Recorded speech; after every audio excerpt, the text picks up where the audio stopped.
What's up, everybody? My name is Bryce, aka DubsNotSubs, and we're back with another episode of the podcast arc. I believe this is a week 11, and I have brought on a very special guest with me. It's the man, the myth, the legend. It's Mr. Zelz over here. How are you doing, my friend? Hey, what's up, man? I'm doing pretty good. Thanks for having me on. I've been kind of keeping up with these podcasts you've been doing, and I've been sitting there like by the window, like I wonder when Bryce is going to invite me on. You know what I'm saying? So it's finally happened. I've made it. I'll get my mom to get the camera. You finally uploaded a video, and it's doing very well. So now you have clout to get on my show. That's how I work. All right, I hear that. Yeah. Nah, man. Like Neon had been on me basically since I stopped uploading videos. He was like, "Now you're going to upload again." I'm like, "Yeah, probably will," but I'm busy with like college and work. I'm currently not at work because of COVID. And I finished all my college, and then I was reading Attack on Titan, and I seen that the season 4 trailer dropped. I was like, I might as well make a reaction, and it's done pretty well. It's not done Alex well, but it's done pretty well. But that's Alex well. I don't think any of us are gonna do Alex well right now. No, definitely not. He's found like his. Yeah, he knows what he's doing, and I mad respect to him. I can't fault him for it because goddamn, that dude's a genius. That's like I love that man. But yeah, man, like I finished college too recently, like 2 weeks ago, I think. Yeah, 2 weeks ago I finished my test and finally done with that. Yep, no work too. We're bum lifestyle right now. So I mean, like, what's your plan? I know with COVID it's kind of difficult, but do you have a job in mind you want to go for, or are you just kind of freeballing it? You just going for whatever kind of comes your way? Like after college, or like trying to get a job for like COVID, like for college and stuff. I don't know. I mean, like, because like you're kind of done with college at the moment. Like, what's your plans? Like, what you up to? Oh, well, so I'm still getting paid through my work right now because I didn't get fired from there. And I'm just kind of like, I'm not laid off, but they don't need me to come in for work. I'm still getting paid. I have like a 10% pay cut. So right now I'm just waiting for them to call me back, and then I'll go back working there. Because right now with like, there's not a huge hiring rate, so I'm not going to try to like quit my job and try to go find something else right now. And I'm still getting paid through them, so I can't complain. Like this is like the closest thing I can get to like getting paid to make videos right now. Because I'm just staying at home, making videos, and getting paid through them, so I can't complain. Like I appreciate that they kept me on and they didn't end up like letting me go or anything. So shout out to my company. Yeah, shout out to them.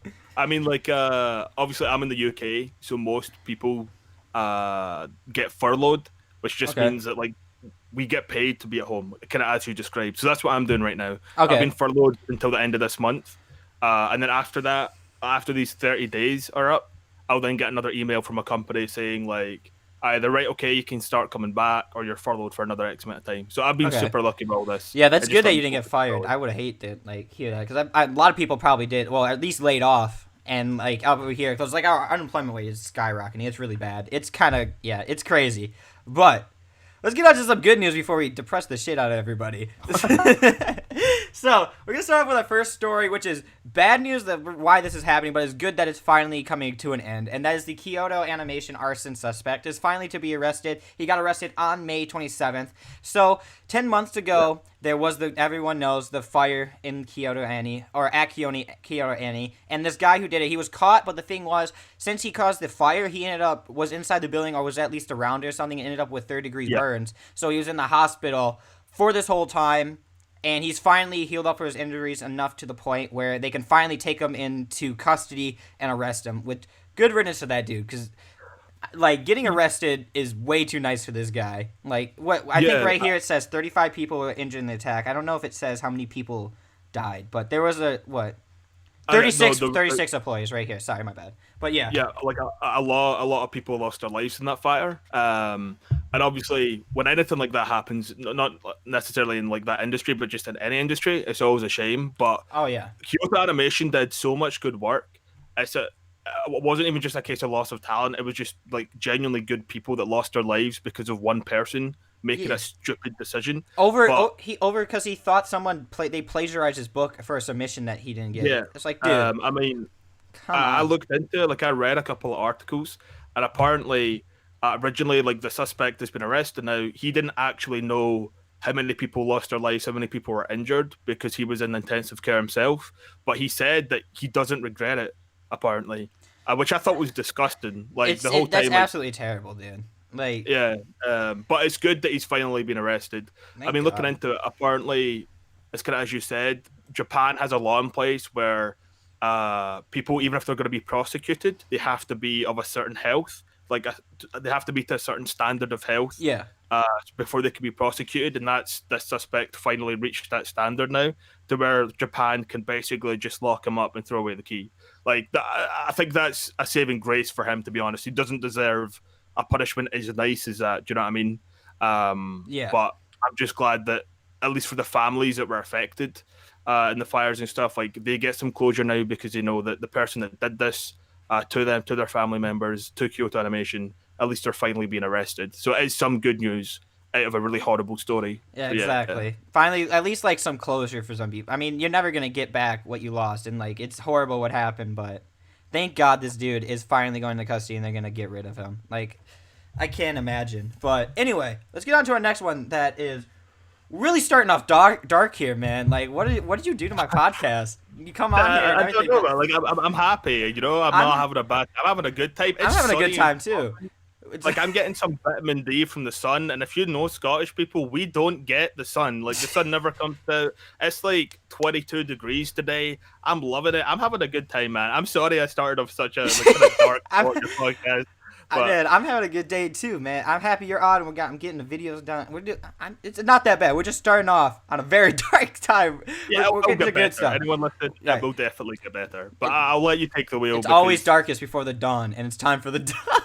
Yeah, it's definitely time for the dawn. Hell yeah. Okay, so for next up, we have Kaiten Books licensing a new series called My Dad's the Queen of All VR Tubers. So basically, the description goes, as VR tubers, these online entertainers have seen a sudden surge in popularity, capturing the hearts of millions. But none of them have quite become as much of a household name as Kizuki Yai, the so-called queen of VTubers. Takashi, an average high school student, is one of her biggest fans. He always tunes into a broadcast, and he might even have a little crush on her. Kizuki Yai is the real deal and an actual cute girl behind the scenes, at least according to the rumors, but in reality, often disappointing, the queen of V2 is actually Takahashi's dad.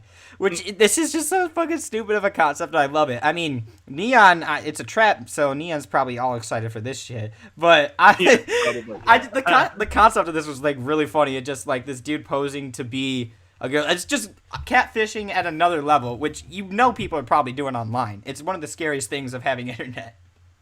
Oh yeah, I mean, like right now, one of the biggest kind of content creators on kind of like Twitch and YouTube and stuff is Project Melody, which is essentially the same idea as partly what this kind of manga is. Oh my god. It could be like a 40-year-old neckbeard behind that heart. Dude, like you don't really know for exactly. sure. Do you know what I mean? Yeah. Do you know who Merryweather is? Like that webtoon artist? No, she does like if like Google was a girl and like all that like stuff on there. Oh, so I've seen their stuff then. I've definitely seen their stuff. Yeah. Like the way that style is drawn, everybody thought that it was a girl, but when there was like a thing where webtoons was coming out with like interviews of them, and it turned out this dude was like, it was like a middle-aged like dude doing all these comments, and my mind was like fucking blown. I was like, I can't believe this. I got catfish. Well, I mean, like, that's not as bad as, like, the VR stuff. Like, oh, yeah. Actually, like, my dad's the queen of all VR tubers. Like, to be honest, I might check this out. It seems kind of funny. It does, right? It's, like, a genuine concern for some people because you've got all, like, these technologies that, like, your face could be, like, some cute anime waifu. And you've got the voice changers to match the face, so like you could end up like properly being invested in this like cute anime chick online, and then it turns out that she is like some middle-aged guy, and you're like, it's your well, dad. that's my life ruined. Yeah. Imagine like finding out your dad's just a VR girl, dude. Like VTuber. I could not fathom my father doing that. That would. Oh my god. But I mean, like the biggest part, like at least with considers for this manga, obviously the main protagonist like forms a crush on this VR girl just to find out that it's his dad. That's a yikes for me, man. That's the ultimate. It's already got me cringing. I know, right? It does sound extremely funny, and it's by Kaiten Book, which is a new manga publisher for English. So it's nice to see that they have like some really cool like gimmicked ideas, like, and also Ryugaki-san or something like that. Ryuzaki-san sheds her skin. Basically, it's another one where this girl, she's like has reptile like consistency, and she like sheds her skin, and there's a kid in his school who's super into it, and it's just like this weird fetish manga, and that sounds like really funny. I can't wait for that one. I mean, like out of context here, it sounds totally bizarre, but exactly. like I'd be game to read it. Like I like reading new stuff. I'll give everything a chance. So oh yeah, hell yeah. But yeah, I kind of want to check out My Dad's the Queen of All VR tubers because it sounds quite funny, and I'm a fan of like the comedy genre as long as it's done well, and this definitely seems like it could be something Right. special. So, I'm all down for something uh, wacky and fun, especially in like this time. Something lighthearted that I don't have to like think. I just fucking laugh about. I'm all down for. oh yeah, man, like especially like everything going on in the world right now, like you definitely need a good laugh. Oh You know, yeah, what I mean, at some point or 100%. another.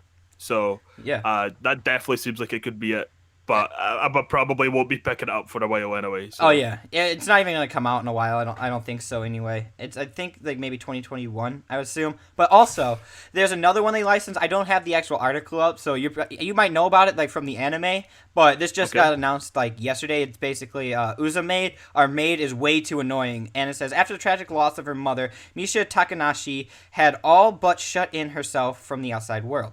Her father desperately tried to hire new maids in order to take care of her and her housework while she's busy with his job, but it was no avail as she manages to run them out of position, all of them except one. Before she knows it, Misha finds herself in the center of attention one Kome Tsubame, an eccentric ex-JSDF master sergeant who isn't fazed in the slightest by Misha's attempts to drive her away. Enamored by the adorable little girl, Tsubame makes it her personal goal to get Misha to open up her heart and maybe even get her to wear cute clothes as well. So basically, you might have seen the anime. So have you seen? It's basically the anime with like the super muscly maid. I don't know if that really narrows it down or not, but I mean, she also has I an think eye I'd patch. seen screen. Yeah, right, okay. So I think I'd seen screenshots, but I'd never actually like went ahead and watched it. But from what you've just kind of described there, it kind of sounds like some kind of hardened war veteran woman becomes a maid, and somebody's trying to like soften her up and stuff. Is that the general kind of gist of it then? Yeah, basically. So again, I've not seen this, but if you showed me like photos or like screenshots, I'll probably be like, oh yeah, I've seen that floating around before. But I've not actually watched it myself. Right. Dude, I mean, it seems like really funny, and from what I've heard from the actual anime, it's actually pretty funny. And also, I don't know. Hopefully, it doesn't go too far on like the like lolly love thing, but it doesn't. It seems like it's gonna be more comedic focused, which I'm okay with. Like, too much lolly stuff could get a little bit uncomfortable, but from one of the scenes, it seems like it's gonna be actually like really entertaining and funny. They're really like this one. The reason I really like this for Kaiten Books, like I said earlier, they're a new publisher. But with this is something I talked about when they first were licensing things, that they should get something with like a name behind it, or like something that's known. And this is Yeah. something that people already meme a bunch or people know about, so they're gonna collect it because they know about it from the anime. And I think it's actually like a super super smart move from them. Well, I mean, I find it kind of odd because usually, at least in my head, the way it kind of goes for any kind of stories, any kind of series, it might start off as a light novel, then get adapted to the manga, and then the manga will be adapted into like the anime, like the series, the TV show, whatever. So it's kind of weird that there's already an anime for it, but now the manga's just kind of coming out properly. Like it seems The kind of weird to me. manga's already out in Japan. This is getting translated in English for the first time. Is what I meant. So, but yeah, but like even with that, I'm assuming that the actual anime itself has already got like official subtitles that you can watch legally. Oh yeah, it's on Crunchyroll and all that. Yeah, so I find that super weird that the anime gets like the Western treatment before the manga. Like obviously, don't It's get me wrong, interesting. it's good that it's just that in my head it's kind of skipped a step, but I don't know, maybe it's changing. But I mean, I suppose see for people that like collecting manga, so like they might have seen the anime, but they want to collect the manga and want to be able to read it if they want to. I suppose it's really good for them. But if people have already seen the anime, I don't see too many people going out their way to collect the manga unless they're kind of manga only readers, or if they just like the art style and want it for the bookshelf. That is true, but I do see a lot of people buying like the mangas after watching the anime. I mean, personally, I've done that. Like, I do that, but I also see a lot of people on like Twitter and stuff like that. There's been so many series where like I see the anime, and like the thing with it is a lot of the times the anime ends before the manga stops. So if you want to continue the story, Yeah. you have to go to the manga, which is a really Well, smart marketing ploy because then both sides win. I mean, like with that, I understand it, but going off of the kind of link that you've got here is saying that it's only a 34 page like one shot, Oh no so no, it's not. we're sorry. This is another one. We're not on the one shot right now. Oh, sorry, right, okay, I told- I mixed up my order, right? Okay, that No, makes sense. that's the one I That's said that I the didn't put on there because it just got like licensed yesterday and I didn't have time to get it on there. My right, bad. right. I'm with you. So, no, it's okay. It's just me being an idiot, right? That Yeah. makes sense. If the manga's continuing past anime, like, Yeah. I totally get that. This is a whole I thought it was different just like license. a one shot, so I thought it was just like a really small Oh, yeah. series that was then getting the manga. Oh, I I'm agree all with you over on the the one place, man. shot. But We no, can like get with into that. Actually, what with the kind of made anime, then that makes complete sense because so many. Well, I don't want to say it's all about money, but like so many manga will get like one season adaptations of an anime, and Yeah. then once that's finished, people will naturally go to the manga. And I know it's on your list, but like Demon Slayer, for example, like that strategy has worked perfectly for them. Exactly. So yeah, no, like it makes sense from that point. It was just me being an idiot and getting you confused, but no, get that's fine. that's my bad because I Sorry didn't about that, have man. it on there and like it wasn't on the list. I get why you confused. It's just like I didn't have time to put it on there because it just like was really recently and I just like remembered it during the podcast that I didn't put it on Yeah, there. you want to talk about it? I know, Yeah, and I was like, shit, I can't do it because I always try to get every license that comes out. I make that my personal goal. That try to get like every license that happens. But we can hop onto the one shot now, which I am 100% gonna agree with you with on like buying one shots. And like even though this is like Shuzo Osemi's Miss Kusakabe manga, I don't know what it's about, but I can tell you right now, I'm not gonna buy it because I don't get the point of buying one shots, and especially because yeah, this thing's gonna probably be like $4 or $5 is what I assume for 34 pages. That's not worth it in my opinion. For $1 more, like from Kodansha, like when they do their sales, you can get an entire manga volume for that. yeah. So I mean, like again, with the one shot stuff, it's probably just a case of it's more for collectors or they like the art because I know some people, like for example, Neon. He said that he's bought a manga before because he likes how the cover art looks. So it looks good as almost like a decoration piece in his room. Yeah. Obviously, you can still read it and stuff, but yeah. Again, so it was just about bad not paying attention. But like, I wouldn't really put money into one shots. Like, I don't buy that much physical manga because I don't really have the space. But Yeah. if I had the space, I would I put more attention into like big series that I like Yeah. Boku no Hero. I love that series. I know a lot of people have like different opinions and stuff, but the cover art for like their manga is really really nice. So Oh yeah, it's like great. I love it. it's definitely like once I get my own place and I've got my own space, I would definitely like buy volumes of that and have that like displayed on a bookshelf because I love how it looks. Yeah. But again, yeah, I wouldn't put money into one shot. So I feel like they're kind of charging a lot for a Not lot less. exactly. Yeah, not This that much. Yeah, And even though it's like Suzo Semi, I get like he's actually I love him like all his stories and stuff. And plus it's on digital only, so you're not even getting a physical for it. And I just yeah, can't. It just blows my. I just don't get the point of licensing one shots at all. Like I don't see how you're gonna make how people are gonna be convinced to buy it from a business standpoint. And I don't really like. I just don't get it, and I just don't think it's a smart move on Denpo's part because I don't really think they're doing like crazy well with like their sales. That's just me. Like I have no idea what their sales are besides like yeah, Shuzo Semi's. What's the one Inside Mari and Kaiju? I think there are two series that are doing like decently well. But the thing with Kaiji is, which we'll get into a little bit. I think it's the next one. Let me look over here. It is the next one, so we'll get into that. Into Kaiji is actually getting licensed by Manga Planet, which is a manga streaming service. And here's the kicker. That's really why I wanted to talk about this. Is the last time hmm Manga Planet got a license, they got Sunken Rock, and they also got Kawaii Complex, and they had another series that all got licensed on Manga Planet. And at the same time they came out, it ended up coming out on Crunchyroll manga. So if you had a right. if you had the Crunchyroll account, you could read it for free. So if Kaiji comes out on Manga Planet and it happens just like what happens with like the last ones I was talking about, like Sunken Rock, Yeah, you're not gonna have to pay for it. And they're already terrible with trying to print these things. I'm just gonna read it digitally and not care. Like I don't care enough to like buy the physicals of that, especially with how poorly they're distributing it. I'm just gonna go read it yeah. for free on Crunchyroll manga, and it's Yeah, I mean, like, especially like so many people nowadays would rather read stuff online. Like, if Crunchyroll have it for free, you're probably just gonna go there. Do you know what I mean? Like, there's no point in like putting money into it for a digital one shot or whatever if you can get it for free on Crunchyroll. So yeah, I agree with you completely there. It makes more sense if you're paying for a service like Crunchyroll just to read your manga from there if you can. Um, oh yeah, but but Crunchyroll manga is free with the Crunchyroll subscription, so you don't have to pay for it. Like or even if yeah, you have Verve, like any one of those things, you get Crunchyroll manga for free. So it's just like I just don't get how people are gonna buy it from Denpa, especially with how poorly they're handling like the whole sales and stuff. yeah, like don't get me wrong. I didn't realize it was digital only. See, if there was physical copies, then again, maybe the collector viewpoint might be like, Yeah, okay, I'll pay like the $5-6 to get a physical copy because that's quite niche, and like I want it for my collection, whatever. Fair enough. But if it's digital only, yeah, like why are like If Well, people are putting Jimpa is money, putting it out in physical. Crunchyroll is doing digital only. But the thing is, they're so poorly handling their physical sales and like getting this thing out. It got pushed back like Cyberpunk style. It was like I think it's been in like license for like maybe a year, and it finally came out with the first volume, and now the second volume's getting delayed, and it's just a mess. Like how they're handling that. yeah, I mean, like that's another thing. Fair enough. It's for one of people like having like their manga to show off physically, but if you don't care, if you just want to read the stories and support the industry by like paying for it, you're better off just go for Crunchyroll. You're paying them for your subscription, and you're also getting the manga for free. It makes sense.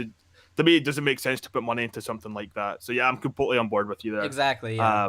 It'll be interesting though then to see once it finally does release properly how well it will do if it is available on other kind of subscription services. Yeah, Do you know exactly. what I mean? How it's going to change it because people have wanted this thing translated for a long time. So we'll see how this turns out. I believe it's coming out on June 22nd is when it's coming onto their server. So we'll see if Crunchyroll even ends up getting it. Like it could end up being on Manga Planet only. And Manga Planet, they're okay with their manga, but it's like very niche title stuff. So we'll see how this goes and how that actually affects them, which is a smart move for Manga Planet because they don't have really like that well known of stuff either. But they have a couple like really cool indie things. But anyway, next up we're gonna talk about how some of the manga industry is kind of getting affected through this COVID-19 thing, how it's affecting their industry. Yeah. This is all the American kind of style. So we have Yen Press abandoning its office and going to digital only, and they are trying to they say they're paper like driven. So obviously with a lot of the paper companies and stuff like that, not like or like the printing companies not out, they can't really have a lot of physicals out there.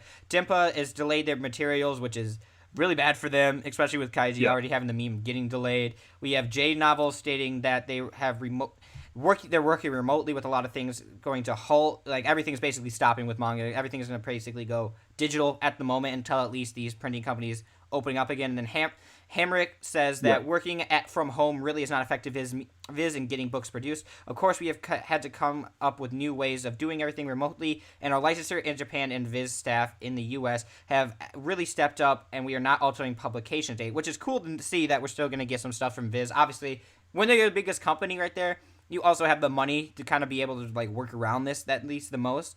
So it's going to be interesting to see how they do the physical stuff, especially with like all the printing companies. But at least I think the world's starting to like open up now. A lot of lockdowns are ending pretty soon. Yeah. So go ahead. Well, I mean, like I'd read into like the article and stuff, and obviously when lockdowns get enforced, and companies that are like providing those kind of supplies or like manga publishers and stuff, they aren't seen as essential. So like they're basically being told to just stay home till it blows over. And I know lockdown's getting lifted now, but one thing I'm interested in is like see with like all these companies having to basically try and work from home or like push more stuff to the kind of digital platform. Do you think that after lockdowns fully uplifted, so like once COVID is no longer a threat and all these companies can return to their workplace, do you think that we'll see a lot more kind of pushes for digital or a lot more companies working from home? I know in manga like there's a lot of kind of physical sales, but a lot of companies are having to adapt right now. So I'm more kind of interested in when COVID is now no longer a threat, how if companies will stick to the way they've adapted or if they'll just resort back to what they were pre-COVID. But I'm just glad to see companies are kind of trying to work around it. It's going to be interesting to see how people are, if they're going to move more towards digital focus.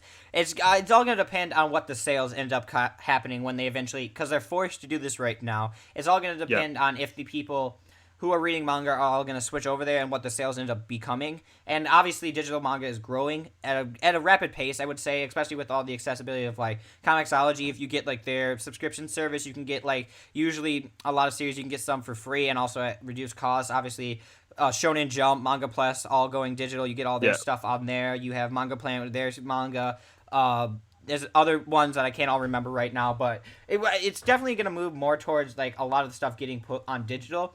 I think physical manga is going to die down a lot. I think it is. I think it's going on the rise right now, but I think a lot of people are going to end up going more towards digital. Or we're going to see. I'm interested to see how people are going to continue reading, because I think reading on a whole has been on a decline. So it's going to see how that eventually ends up like affecting the manga industry. Because right now I think it's like the one industry that this is like surpassed, like the whole like everyone stopping to read and all this, and it's still growing to the point where you're seeing a lot more. You're seeing it catch up with, and it's still nowhere close to anime is like in the U.S. at least here, but well, you're seeing it grow, and I'm just wondering where it'll finally hit an impasse and like finally peak. But right now, it seems like physical volumes and digital sales will probably increase right now, and we'll get more and more licenses.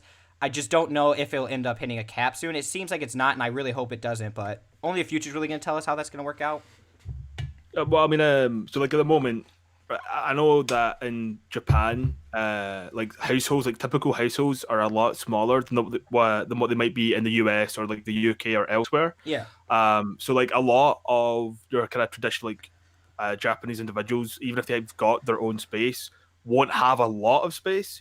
So it makes more sense, I think, in my mind, for them just to buy digital. I know a lot of people prefer to have physical copies. It's like people that just like reading books in the West. A lot of like book readers would prefer to have the physical copies. But now that companies can produce as many physical copies, they're being forced to kind of like work from home, and it's more kind of like pushing towards digital.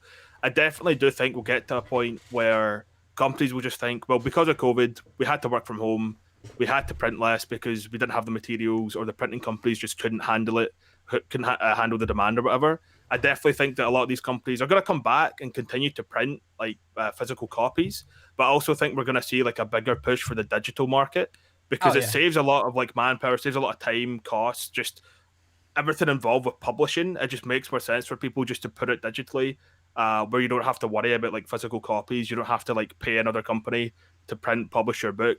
Do you know what I mean? Oh yeah. Whilst I don't think that physical copies of like manga or whatever are gonna like die out anytime soon, I definitely think the digital versions of all these manga, for example, they're probably going to become the more popular option later down the road because all these companies are now realizing that they can save money by having less people in the offices, and they can see that they can actually still operate without being in the office, if that makes sense. Oh yeah. So I definitely think after COVID again, it's completely gone and we're back to our normal routines. I still think we're going to see a lot of changes or a lot of impacts from COVID, kind of like occur later down the line. So Yeah. I'll be really interested to see what happens. Yeah. Again, me personally, I prefer to consume my manga digitally just because I don't have the space. And I know for yourself, with your latest manga haul, like you only got a few physical copies. A lot of it was digital. Yeah. I definitely think digital is going to be like the way forward. Oh But yeah. like the physical copies are never going to die out. Like Yeah. people love having their physical copies on their bookshelves because one, it just looks cool, but two, it's a different experience actually reading it in paper and reading it on your phone, your tablet, whatever. Oh So yeah, yeah, it has an entire different feeling, and you bring up a lot of good points actually. Like both, like financially for the company, it's a lot cheaper to do digital, and it also increases the chance of you getting like more niche stuff only, like digital only, because there's a lot less that you have to get involved with. All you have to do is get it translated, retouched, and you only have one PDF that you put on everything, and that's all you have to worry about. So it's a lot cheaper to actually yeah, run, and it makes the viability of stuff that's maybe not that wouldn't sell as much a lot more viable for a company. And also, like you said, space. Like I've already run out of space. Like I'm been maxed out for a while, like you said, yeah, and I have a decent amount of room. I'm not gonna lie. Like I probably have a bigger area than like a lot of people. I would say maybe it's normal. I'm using two rooms right now because I have like a gaming room and then my bedroom has like there's one shelf each, and I've maxed out on two shelves within a year. Right, and I already have an yeah. entire box of stuff I'm trying to get rid of because I don't have room and all that kind of thing. It's like overflowing. So the fact I am 100%, I'm moving digital more just because it's for space wise and also Yeah. price wise, because since it's cheaper for the company to make, they can also sell it at reduced price. That's why Kodansha all the time has those digital, like not digital only, they have like those 50% sales all the time. Like I don't buy Yeah. their manga for full price. I've never bought a single Kodansha volume on digital for full price. I only buy it for when they're like $6 or like $7 because that's usually what they hover around for like half price. So it's a lot more. It's a lot easier for my wallet. You're still getting to read your manga, but you're right also about. That's why I also prefer a physical collection. Is because reading it on a book is so much better, and it's also one of the reasons I started collecting manga was to get away from my phone. I wanted to have a hobby that wasn't on my phone. So like to Yeah. put it down, read, go into this world of manga, and then check out. But space wise and all this, I 100% am moving towards that. And like I said earlier, with like all this like streaming services and all this stuff getting more and more popular, it's becoming way and way easier to just go digital, and it's way more convenient because you can bring your phone everywhere. Well, yeah, I mean, like, obviously we were talking about before about the series finally getting the license to go ahead with like the manga and stuff like that. for example, say you've got like a Crunchyroll subscription like I do, right? Say I'm watching an anime that just came out, right? And like it's got the like all episodes available. I watched through it and I'm like, oh man, I really wish there was more. I checked the Crunchyroll manga section. It's like, oh wait, there is more. Okay, I'll just continue reading it online. To me, it makes sense to just read manga online, but that's due to my limited space. Yeah. But I also think from a consumer point, uh, again, like if somebody they go on Crunchyroll, they watch an anime, like damn, that was really good. I want to know if there's a manga where like the story continues. Oh wait, there is. The manga's pretty far ahead. If Crunchyroll has that manga there, I don't see people being like, right, cool, I'll just buy the physical manga and wait for it to come in the mail. They'll probably just read it online. Oh They might yeah. also choose to support it by like buying it in the mail as well and having the physical copy, but. I definitely see digital being the kind of way forward. It just, for me personally, it makes sense. And there's a lot of people out there that either can't spend the money on like all physical, or they just don't want to because of how much more expensive it can be. Oh You know yeah, what I mean? yeah. That's why scanlation is so popular because it's the free alternative, and I get that you. Okay, so scanlation it's always been a topic that's been really interesting, and I don't think that you should go to scanlation, but at the same time, I can understand why people will, because like let's think about this. One Piece has 95 volumes right now, I think, out in English. That's like Yeah. $7.50 a volume. That's when it's like on sale for cheap. Like Yeah. 750 times, let's just round it up to 100. That's $750 for one series, and people read Mhm. like multiple. I think I have like over what probably like I would say like maybe 40 series, like different series, and most of them are still ongoing. It's really fucking Yeah. expensive. It's like you have to like dedicate a lot of money to it. So like with like Crunchyroll, like you said, coming out free, why would you pay for it? Like I wouldn't pay for it if I knew it was coming out on that. I just read it that way. Like my wallet would Yep. thank me, and it's just way easier. Well, I mean, me and Neon had spoke to Zach one time, and like we basically took the stance, like obviously Zach is very like kind of like pro support in terms of like supporting the industry. Oh yeah, I do. Don't I like agree with that too. By the way, I think you should support the industry, but I do think people have legitimate, like, actual, like, not consequences. What would the word be? Like complaints about the industry. yeah. Well, I mean, like basically, like my main complaint at the time was give me a service that has the majority of licenses. Like right now, it feels like all these different companies that might have like manga for you to read online. They're fighting for all these different licenses. So you might have one like a couple of series you really want to read, but they're spread among like three different like platforms. Oh And I yeah, don't want to have to pay like $10 a month for each platform just to get what I'm reading. It just makes sense for me to go to really high quality scanlation.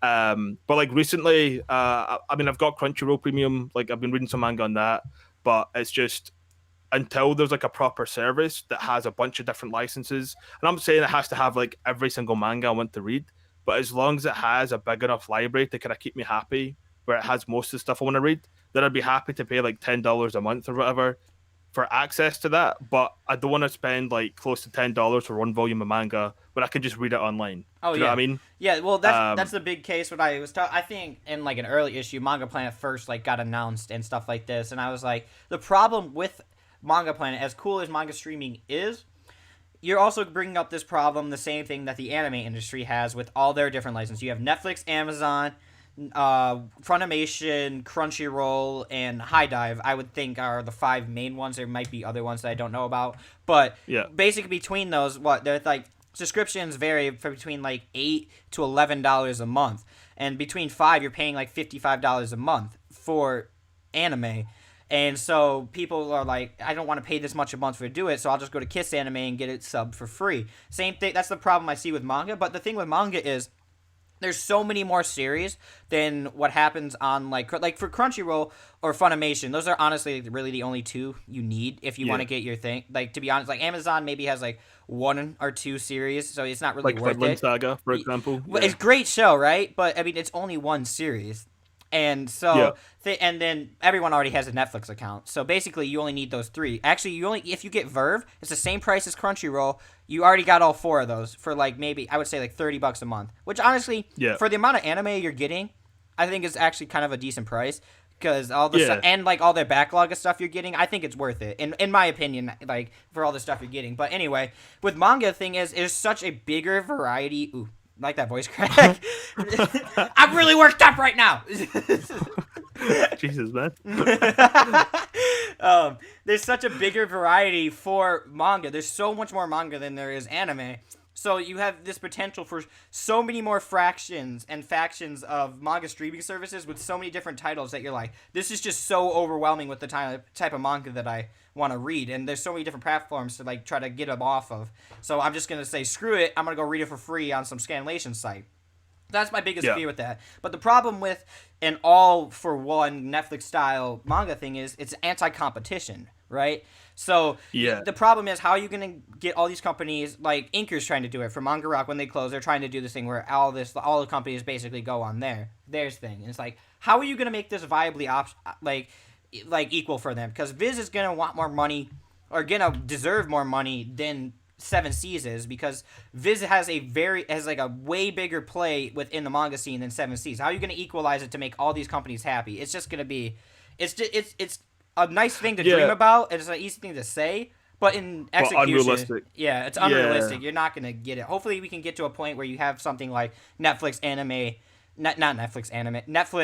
Funimation, and Crunchyroll, where basically you only have like 3. Which I could deal with, because you still got the competition. People are probably going to be more happy, or the companies will be more happy with some kind of competition and like having their own like way to get their own money. But also, like for people, it's going to be a lot cheaper than having to go out and buy every volume or something like that. Yeah, well, I mean, like at the moment, I'm doing okay because I have a Netflix account. I paid for Amazon Prime anyway because I order from there a lot. And I liked just having next day delivery and stuff like that. And obviously, I don't know if a lot of people know this, but you get a lot of access to Amazon Prime content, like videos and stuff, like TV shows, anime. You get Amazon Prime Video all for free with the subscription. Don't get me wrong, there's some stuff you have to pay for, but anime-wise, I've not came across one that I've wanted to watch. Like, for example, Vinland Saga, you don't have to pay extra for that. That's included with Prime. So I've got Amazon, I've got Netflix, and then I've got a Crunchyroll subscription. Yep. And what I will say is that, like, I used to, this was a couple of years ago, back when I first kind of got into anime. I used sites like Crunchyroll and Google Anime a lot because I didn't want to pay for anything. But now, see, because I've paid for like Crunchyroll and like more animes come to like Netflix and Amazon, I literally I refuse to use these sites, not because I'm like, oh, I can't stand not supporting the industry. It's more for the fact that like I like seeing anime in like crisp 1080p. I can't go back to like the kind of rip off stuff where it's like just uploaded to fancies. And I know obviously like me saying I'm not doing it like to support the industry sounds kind of bad. I'm doing it for selfish reasons, but but manga is different though because those are scanlations. Right. But I try to avoid going to those where and when I can. Well, the thing is with what you're saying, even if for a selfish reason, it's the company's job to make you want it more than something that illegally, right? Like if you have the option of two, they should be better because they're doing it legally. They should have like a vastly greater way of or a way to pull you in than a scanlation site would. Besides, like if you're gonna pay for it, I better be getting the fucking quality that comes with paying for it. Yeah. But yeah, I mean, do you have anything you want to say some more about this? Because you want to end just with closing remarks. I mean, then we'll move on.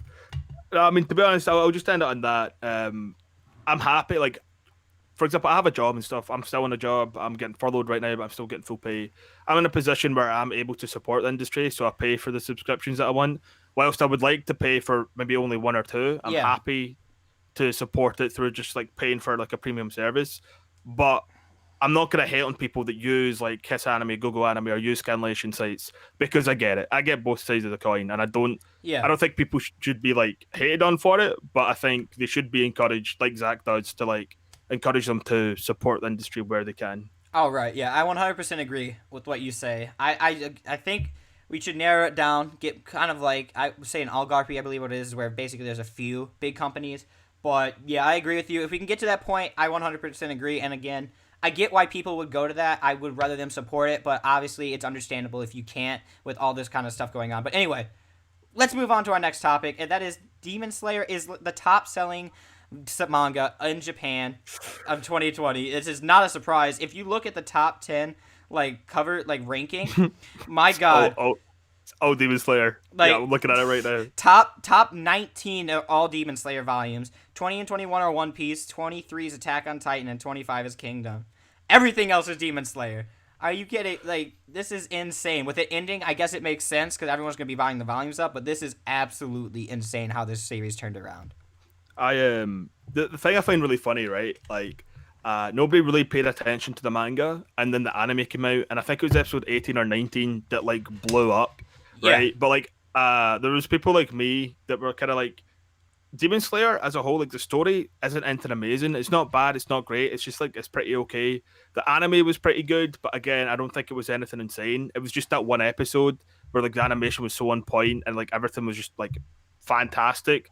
But the anime as a whole was very just kind of average for me. But like I didn't think the manga was gonna pick up as much as it did. Like after the anime, like it's just kind of gone through the roof.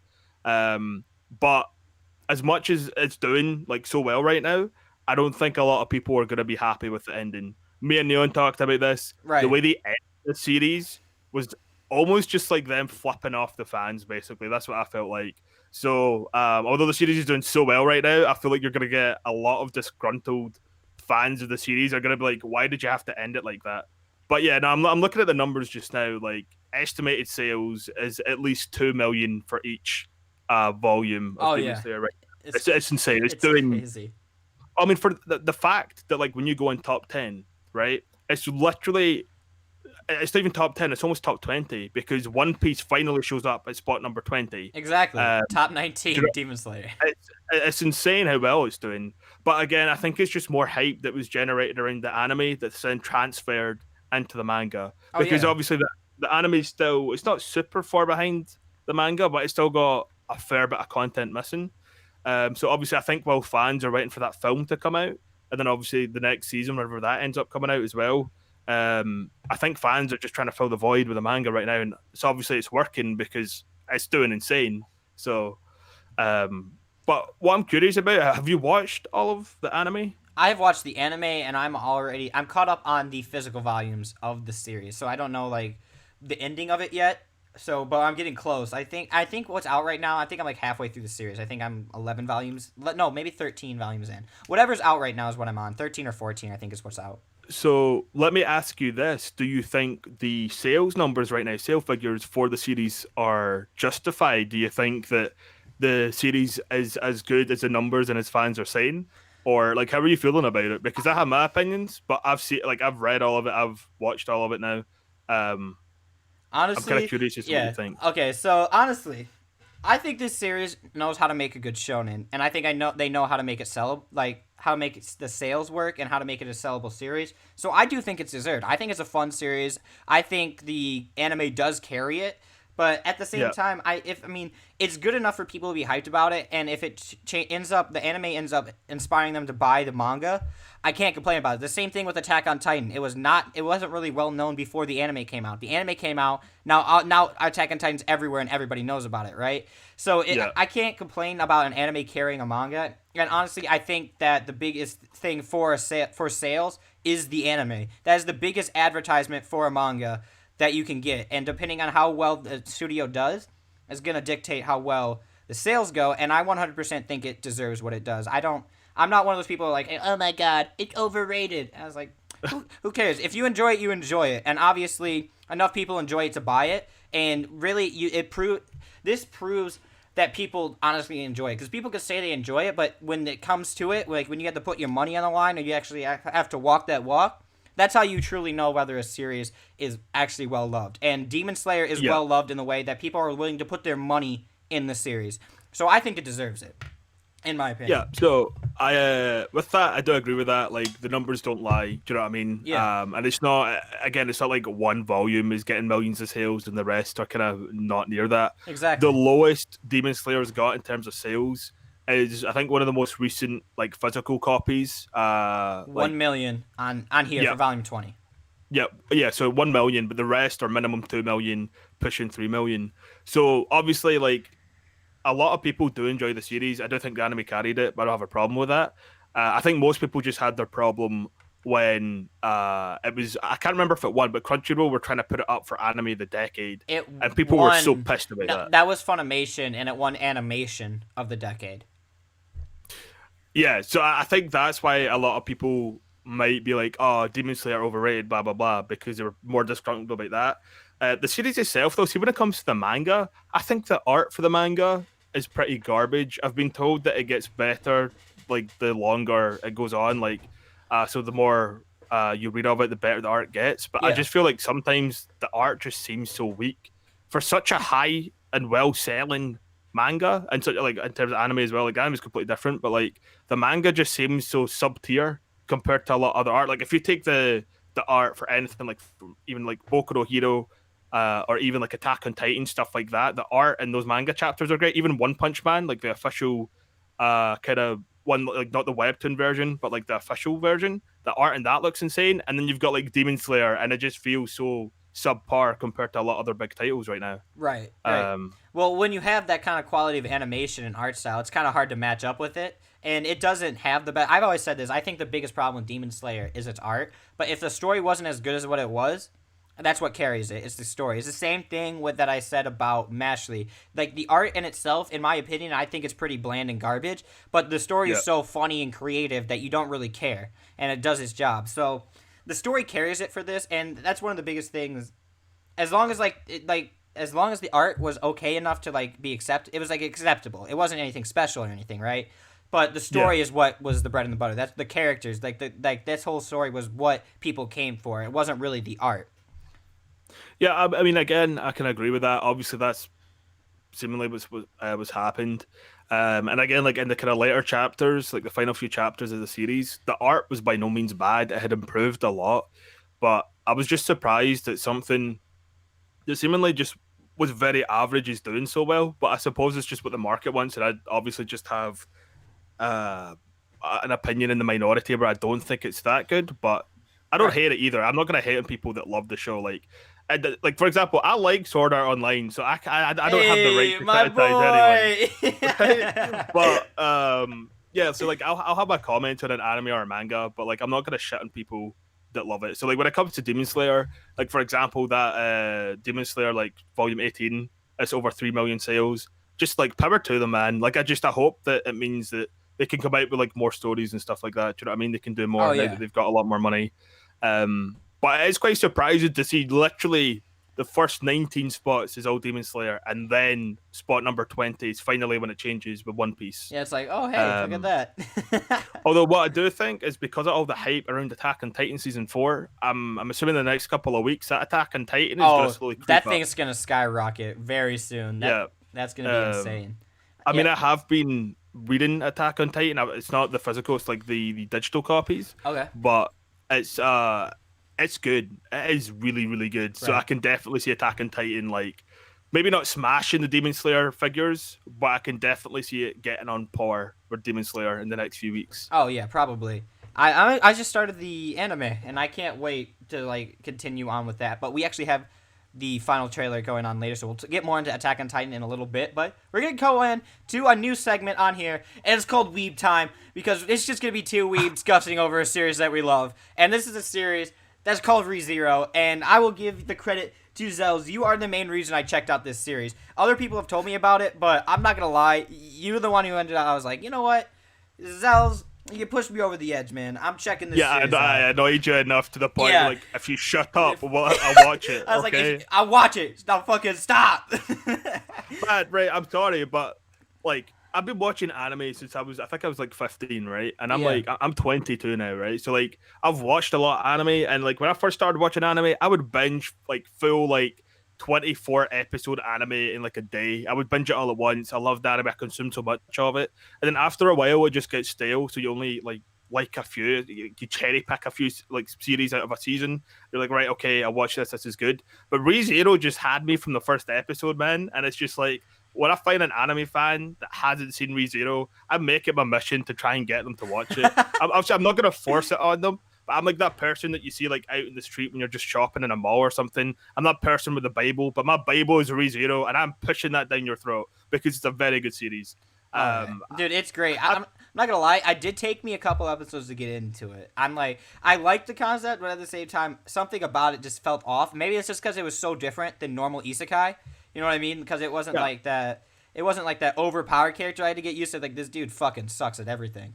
So Yeah, yeah. Well, I mean, like, the reason I loved it so much is well, you basically touched on it. Like, the guy isn't OP. A lot of these isekai, like the guy comes into the world and he's immediately overpowered, and they don't handle it well. It's not like One Punch Man handling it of like insane kind of levels of power. It's just like, yeah, this character's OP, so you're just gonna watch them, sorry, like walk through this kind of easy life, just like slapping people left and right, and there's no real threats. Whereas in ReZero, it takes you on this journey where like you've got this neat character Subaru who like basically just doesn't do anything with his life, and then is suddenly like thrown into this, this crazy fantasy world.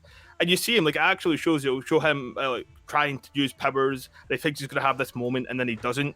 His yeah, only like ability is the ability to like reset after death, which is gonna. I'm assuming that's where the name kind of comes from. But yeah, well, yeah. I just Starting loved it from because zero. you literally like watch him lose his mind like numerous times. You watch like everything he goes through. So like Right. it's not like a really easy deal for this character Subaru. You become really invested because you're like, he literally is scraping like every small victory he can get, and then at the end of the series, I don't obviously I'm not going to spoil it, but at the end of season one, you see him in this position, and you're like, man, you've fought so fucking hard to get to where you're at right now. Like, I love you so much, man. I'm so happy for you. It's kind of worked Right. out.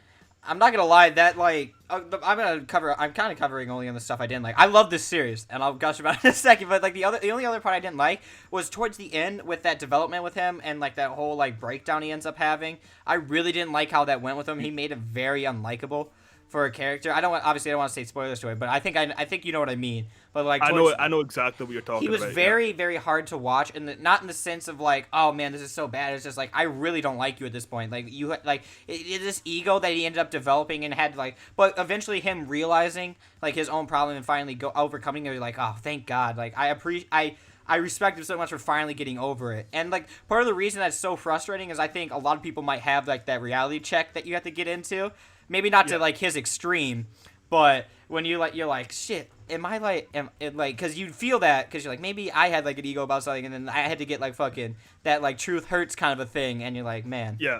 I respect you Well, so I much mean, now, dude. yeah. So I know exactly what you're talking about. But what I will say is that, see, when you're watching, like, it doesn't have to be an anime. It can be a TV show. It can be a movie. It can be a comic, manga, whatever. If you've got a character and like you genuinely like hate how they're acting, you hate their character. Like, I think that means that that character is written really well. So like for Subaru, I found it Yeah. more cringy than anything. Like, I was hard cringing. Like, man, like, what are you doing? Like, stop. Right, But because you love him so much, you don't want to see him like go down this path because you're so connected yeah, to him. It's the same thing that I had with Haiku. It's like when the team starts losing, I legitimately get mad and like at the anime. I'm like, why are they doing this to them? They need to yeah. win, and I'm like, why is Subaru doing this? I don't want my man to like go down this path. But like the thing is, right, like that's what you're talking about is a really pivotal moment in the anime because it's kind of like a reality check for Subaru, right? And like Right. you see him so essentially the whole kind of like story for me is like one big roller coaster. You see him have his ups, you see him have like his proper downs, but like he always ends up bouncing back. That's the type of character that he is, and that kind of like determination to just kind of power through and get there in the end. But like the whole story about this guy, I think the reason I like it so much is because it's totally believable. You know, he gets thrown into this fantasy world.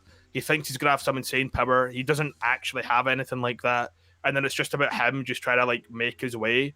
And then when you think he's finally found his way, that's when he has a huge fall from grace. Right. And then it's about how he manages to claw his way back to where he was, beside the person that he wants to be beside. So, Mm-hmm. and I mean, like obviously you're mentioning how it's different from a lot of isekai.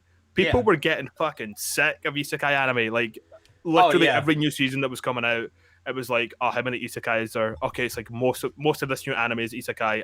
I don't care because a lot of isekai anime that were coming out were pretty garbage. Like the one where the guy takes his smartphone with him and it revolves Oh, all around smartphone that. in another Yeah, world or something stupid yeah, shit like that. like complete trash. Whereas ReZero, like you could tell, like it had a lot of like love and effort and time and patience put into it. Oh right. It's actually one of the few anime that I wouldn't go ahead in like the manga or light novel because I love the anime that much. I don't want to spoil the story for me. Right. But ReZero got delayed, so I'm like, Season now 3. that That's our. Is that our next story? Oh shit! Where did I put that on here? Yeah, and I do have that up here. Is it this one? it's immediately after Weep Time. Don't worry, man. So it's kind of 7 and 8, but now No, because I gotta put the fucking link in.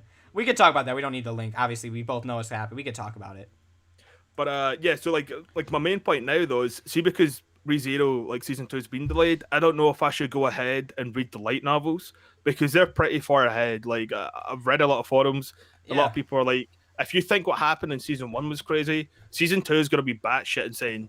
So I'm like, man, I don't know if I can wait any longer, but I'll I probably wait. need It's it now. I feel you. yeah, I mean, it's like how we were talking earlier. Like, if somebody's watching an anime and they're like, "Damn, the anime's done," I'll go read the manga. Yeah. It's like normal, right? But I don't think ReZero has a fully fledged manga, or if it does, It's it's light obviously novel not that far only. ahead. Yeah. So at one point after season 1, I think I read half of the light novel continuing the story and then stopped, and I haven't gone back. But I might do it now because of the delays. Because it's Right. obviously it's not just ReZero. It's a ton of anime that have been Everything delayed. is getting delayed. Yeah. What's some other ones that are getting? There's a lot. I covered them a lot there. I can't remember them all, but it sucks. But I mean, we're kind of expecting it. It makes sense. Man. But the thing is, for me, you've been waiting like 3 years. I'm like, I finished this like 4 months ago. I'm chilling right Yeah, now. yeah, like you're brand new. Yeah. I mean Crunchyroll they did have a list. Like for example, right? There's a show coming out, an anime coming out. It's called The Misfit of Demon King Academy. That I think that was originally delayed, but that's back on track for July 2020. So Okay. I don't know. I mean, like as you said, like some companies or not some companies, some countries are starting to lift lockdown Yeah. restrictions. I don't know if the delays will be as bad as they were originally supposed to. But yeah, no, like I can't remember the exact list, but Crunchyroll had like the official list, and there was something like 15, 20 anime that were delayed. So the COVID's like messing everything up. It's not just the manga, it's anime as well. But what I will say is that I'm happy to wait because I don't want these studios risking their personnel just to get the anime out in time. I'd rather it gets delayed so that the work gets done, you know, when it's safe to be done. Yeah. Do you know what I Exactly. mean? Yeah, I feel I you would. on that.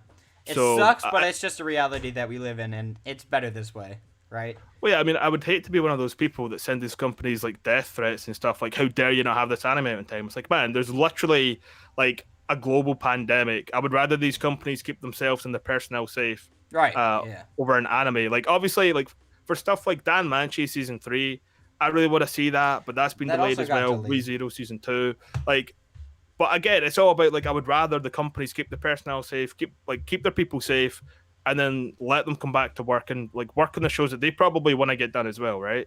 But yeah, so it's pretty upsetting with all the delays going on, but you can understand it. Like most logical people, will be like yeah, it's COVID-19. Understand, like it's not a problem. So I just know. I just noticed that my link for the thing about ReZero getting delayed is actually about Don Machi getting delayed. And right when you said that, I was like, man, is that the wrong thing that I put the label on? But either way, yeah, it sucks. But like you said, can't do anything about it. And it's safer that way, and it's better this way. We'll just have to wait. Now our anticipation is so much higher, though. Now when it comes out, our hype levels will be so much better. But anyway, yeah, well, oh, wait, you yeah. want to say what you want to say? Go for it. No, I was just gonna say. I mean, like, I think we've kind of like covered everything that can really be said about it. But Yeah. yeah, like, if anyone's like listening right now and they're mad about it, most people are gonna be mad. But again, it's just keeping people safe because at the end of the day, like, human lives are more important than like anime getting out in time. And Exactly. they'll still come out. It'll just be delayed, and you'll forget about it, and then it'll be like a week to go, and you're like, oh damn, it's coming out, cool. So, Hell but I yeah. think we can end it on that. I don't want to Right. like be in a proper downer about that. Yeah, I'd right. rather stay. Amelia, stay best girl. I don't care what anyone says. I'm still on Team Amelia. Yes. Yeah, right. So see like Rem and Ram. Nah, those are like sub tier, okay? Amelia's best girl. I'm so Amelia, glad best you girl. said this. Hell yes. So many. I'm still on that So many train. people think it's Rem. And I'm like, no. Dude, I can't wait to find out about her backstory because it keeps getting hinted at so much. I want to see like them actually dive into her like Amelia's actual backstory and like because it's been hinted at because we know she's an elf. I want to know what happened to that whole like colony and like what happened to her and how she like got there and like obviously with all like the disdain. I haven't seen the if movie. you have a Crunchyroll, there is Is the- okay, I was gonna say there is a movie. Is the movie about It's her like- past? Yeah, so it focuses on Amelia. I mean, I watched it. It doesn't go too in depth, but it does give you a little bit more to her backstory. It gives you a little bit more information about her and like just a little bit more about her and Puck as well. So Yeah. I mean, if you love Amelia, you love the ReZero universe, definitely give it a Yeah, go. I It's need to nothing watch like it. yeah, Is it it's pretty canon good. or I is like is it not official or do you not know? I actually don't know, but I'm assuming it's canon because it's all before anything we see in ReZero. Okay. All right. So I think the whole idea is just that, like, oh hey guys, while you're waiting, here's some like backstory to Amelia and Right. Puck. I don't know if it will tie in to season two. Right. Again, I'm not too sure. After I read season one, after I watched season one, I basically took a step back because I don't want to spoil anything. All I've heard is that season two is going to be crazy. So Right.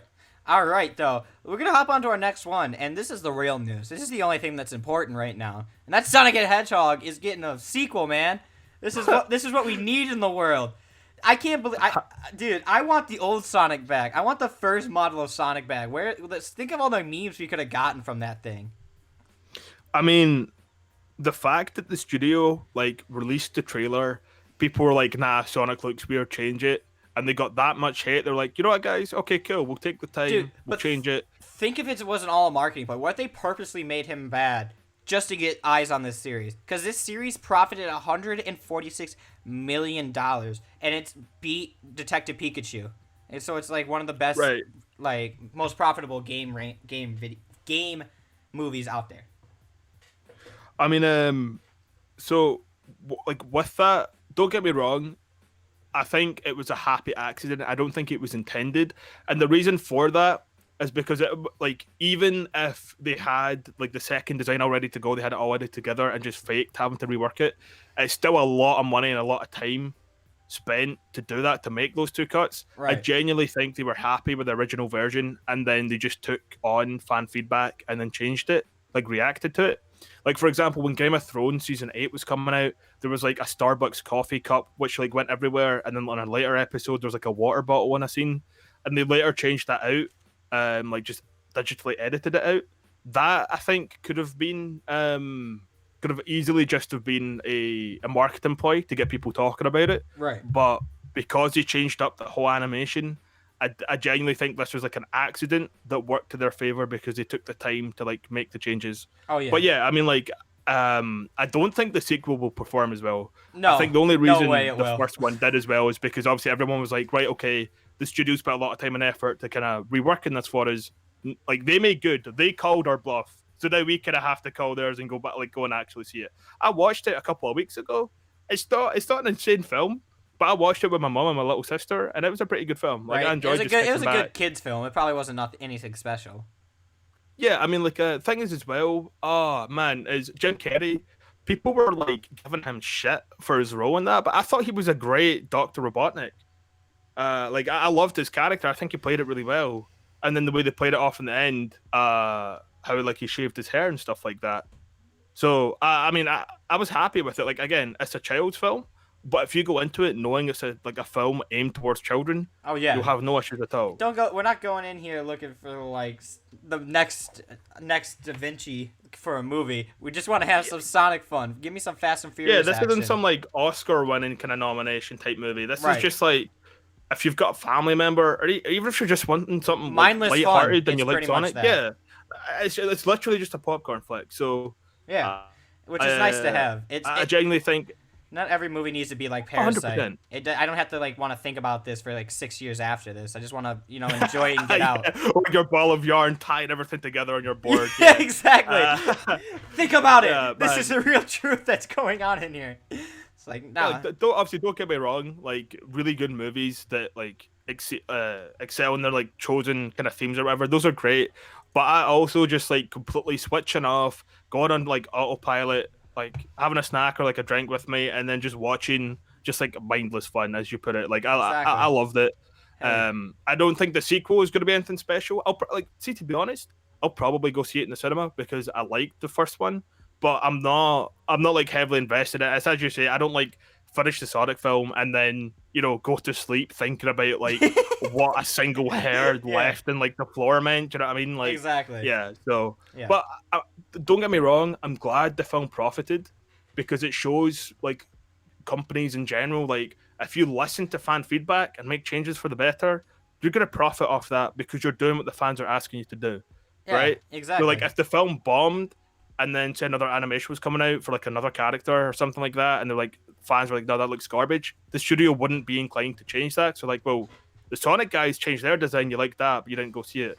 So Right. I think it's a really positive for the entire kind of industry, because it's showing like studios and like animation producers and stuff like that, like listen to fan feedback, like, and not just fans that are whining for the sake of whining. If they genuinely have a problem with designs or elements of your movie or your film, if you make the changes that they're asking you to make, chances are people are then going to make good with you and like go see the film and go support it. So Yeah, yeah, exactly. the Sonic movie, as much as it is just kind of mindless fun, kind of aimed towards children, I enjoyed it, and I think it's a really positive for the industry because it shows that like as long as people listen to fans and like are just kind of aware of what feedback is, it can make changes for the better. And obviously the 146 million, did you say? Yep. Profit? Total Yeah, that's sales. crazy.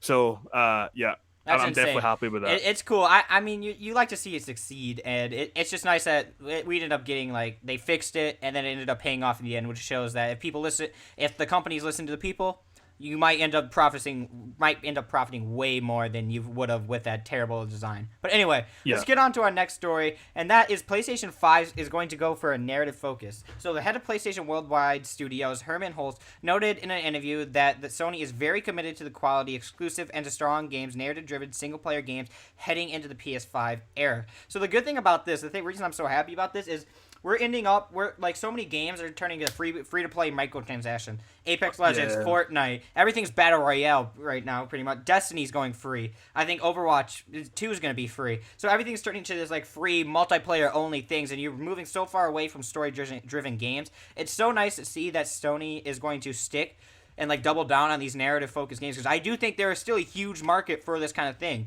People want Yeah. their single player games, and like Sony puts out quality. God of War, Last of Us, Uncharted, like they know what they're doing for the single player experiences. So I'm so happy that they are doubling down on the single player thing, and I think it's going to benefit them greatly, especially with exclusives. Yeah.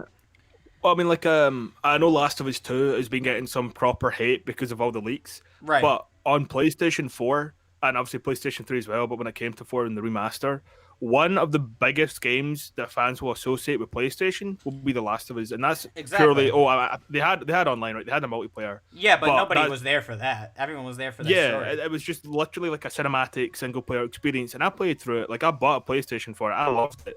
And I think this spells really good news because I don't know if it was Sony, it might have been like Activision or EA or somebody, but like one of the head honchos for one of those companies, like one of the biggest gaming companies out there right now, they were like, "Oh, like single player games are becoming irrelevant." It was a comment like that. Don't quote me Right. exactly, Right. but it was basically the view that it was all about my microtransactions. Do you know what I think it was? I think it was EA because it was like It probably was. to, This is amidst of a whole Star Wars Battlefront 2 thing. They're like, you guys love microtransactions, right? And they're like, yeah. Well, I mean, like I was like one of the head directors. I think it was EA, and they were like talking about the fact that they want to get to the point where it's like when you need to reload in an online multiplayer game, they want to charge you like $2, $2 actual that's to reload insane. in that game. Dude, that's insane. Yeah, right. So like obviously, like the gaming industry, as you mentioned, a bunch of games going free to play with like a ton of microtransactions, and like I don't like it. The market's becoming too saturated with these type of games, in my Right. opinion. So it's really reassuring to hear like PlayStation, like the head of PlayStation's worldwide studios Yep. coming out and saying we're focusing on single player games. So yeah, but we'll get our multiplayer games like Call of Duty, Overwatch, all that stuff. But like the single player narratives that have like stories to tell, offer really cinematic experiences. I want more of that. Like for example, Horizon Zero Dawn was a really good Right. PlayStation game. It's actually coming to PC soon. I think in summer, as long as it's not being delayed. But I love that. Do you know what I mean? So like single player games, I think should always have like a place in gaming. So it's really reassuring to hear like one of the biggest companies in gaming right now saying, "Don't worry about it. If you like single player content, we've got you covered." So Oh yeah, dude. um, It's 100% reassuring. It's so nice to know that they're not going to move away from that. And the thing with microtransactions, I honestly don't care as long as it doesn't affect the game, right? I think that's yeah, what Overwatch, Fortnite, I mean all these like new ones that are doing it, they realize that you don't have to impact the game to get sales. You could just put some cool skins and all the 8-year-olds will lose their minds and buy it anyway, and it works. So, I mean, yeah, to be honest, if they're going to go free to play, as long as they keep microtransactions to cosmetic only and like not like pay to win games, I'm yeah, honestly like okay with it. I'm like I love that they're keep saying with single player and there's like a whole nother market and like reason for that. But if we're going to go towards free to play like we're seeing, as long as it stays to not doesn't turn into like pay to win. I honestly don't Yeah. care. Make them free to play because I'm not going to end up paying for that. Like I don't care enough, and it doesn't hurt me if I see some dude with like a tricolor rainbow like thing that's rotating around him in a game. Cause as long as it doesn't like affect the gameplay and give him like one shots everybody in Overwatch, no matter what. Yeah. It's like honestly, it doesn't really matter to me, and as long as it doesn't impact the game, I don't care. But single player focus. 100% down. I love my story games. I have been kind of slacking with it. I started Persona 5 again, so I need to get through that, and I need to actually start streaming again because that's what I was doing. I was streaming through it, so I've been kind of slacking with my streams, so I need to get back on that, and Persona 5 is coming back, baby! But yeah, this is absolutely awesome. I'm so happy PlayStation 5 is sticking it out. And anyway, next up... Oh, you want to say something? Sorry. No, I was just gonna say, like, it's just again, it's really good to hear because it means that even though a lot of studios are making money off the microtransactions and stuff like that, there's still studios that care about single player games. Some of my favorite games have been single player. So again, I just want to end it on it's a really kind of positive outlook for the gaming industry going forward. So yeah. Yeah. Oh yeah, I 100% agree. But anyway, next up we have Animelo Summer Live 2020 concert is delayed due to COVID-19. This is interesting. Well, obviously I don't think it's delayed for this year, which is the interesting part because most of the stuff is getting like absolutely it's just going to get canceled and they're going to do it next year, right? But the reason they said delayed means it might come out later in the year. So we'll see what ends up happening with it. Obviously, it makes sense as going to get delayed at the very least. So we'll see what ends up turning out with it. This is the first time I think I've heard of something getting, unless they just mean delayed till 2021. So that could be honestly it. But like usually when they'll say canceled for 2020 and say they're moving into 2021. It's interesting like the word delay for it. But well, I mean, I'm assuming like the reason they're saying delay is because if they say cancelled, people will probably start panicking and want their money back. Whereas if they say it's delayed, it means that people that have bought tickets can probably keep those tickets, and it means they're not losing out money. It's going to next year, by the way. I'm looking at the article now. It's saying the aim for what, like August 27th, 2021 August 21. Yeah, so I mean, like the thing is, like all these companies right now with COVID-19, when companies are talking about cancellations, that means giving money back. But if they say it's getting delayed, that means fans like they're not losing out on money because people aren't asking for refunds. So, like, I think that's why they've been so specific with their wording, like choosing to say delayed over cancelled, because right now they're probably trying to keep as much money in the company as possible. But if they were to turn around and say, by the way, this has been cancelled, they would have to issue refunds. Whereas if they say, oh, it's only delayed till next year, and fans are happy to go, like, keep their tickets and go next year, it means they're retaining that cash. Do you know what I mean? So it's probably that's probably why they're being so technical about it, so that they don't have to issue refunds. Yeah, I 100% agree with what you were saying. And yeah, obviously they're trying to do some damage control. It makes sense. Obviously a lot of these like live concerts are taking a really big hit from it. But anyway, let's move on to the next topic. This is something, take with a grain of salt, because Zach told me to trust it. So I'm putting it in here because I trust you, Zach. I swear to God if you lied to me. He said this dude's like legit and knows people on the inside for like anime announcements. So this is like a list of most of the stuff that he announced. He says that there's going to be a season 3 for SNK. Chainsaw Man is going to come out with an anime. Tokyo Avengers is getting anime. And Tokyo Avengers has been confirmed that there's going to be an anime. JJK, I think that's Jujutsu Kaisen's, which has obviously already been announced. Spy X Family is going to have an announcement. March, which comes in like a lion, is going to have a season 3. And Act Age is getting an anime. It's interesting because I thought that if Act Age was going to get an anime, it was going to get announced in like that big thing they were hinting in Shonen Jump. But then June came around. It was like June 2nd. Not June 2nd. It was actually, wait, was it? I think it might be June 2nd. So it might not have the big one out yet. But recently there was also an announcement for Act Age that it was getting a stage play. So I wonder if that was the big announcement. But we'll find out. Actually, I think it's June 10th is when it's happening. So we'll see if it's getting an anime then. But like I said, Zach said I could trust him. So you know what, Zach? You better not fuck me over on this one. And also, I think he also said Eden Zero was getting an anime also. And that's the Hiro Mashima, his new thing, which would make sense, obviously, with Fairy Tail, how big that is to have that. So Chainsaw Man's interest is not very surprising because that's a huge series in Shonen Jump right now. Neither is Spy X Family. I was like, kind of surprised that March comes in like a lion is going to have a season 3 because it's been so long since season 2 came out. But I mean, we'll see. I mean, I don't know how it's going to turn out. What I mean, like when there's large gaps between animes, it's difficult to gauge how it will do because like sometimes it'll turn out really well. So, for example, Attack on Titan between seasons 1 and 2, there's a huge gap. But it's turned out fine. It's one of the most successful manga and anime probably of all time right now. And obviously you've got season 4 in the way, but in my opinion, you just have to see how it turns out, because people that have been waiting for years are either going to be like, "I'm so excited for this, can't wait for it," or they might just turn around and be like, "I've waited too long, I don't care anymore." I think it's really just kind of you know hit or miss with like large gaps between series, but Right. I It mean, might I not have even faith. be I think the it'll do same fine. studio either, though. That's gonna be another Well, worrying thing if they switch studios or so something like that. again, like with studio switching, it can be bad or good. One Yeah, it Punch Man, depends.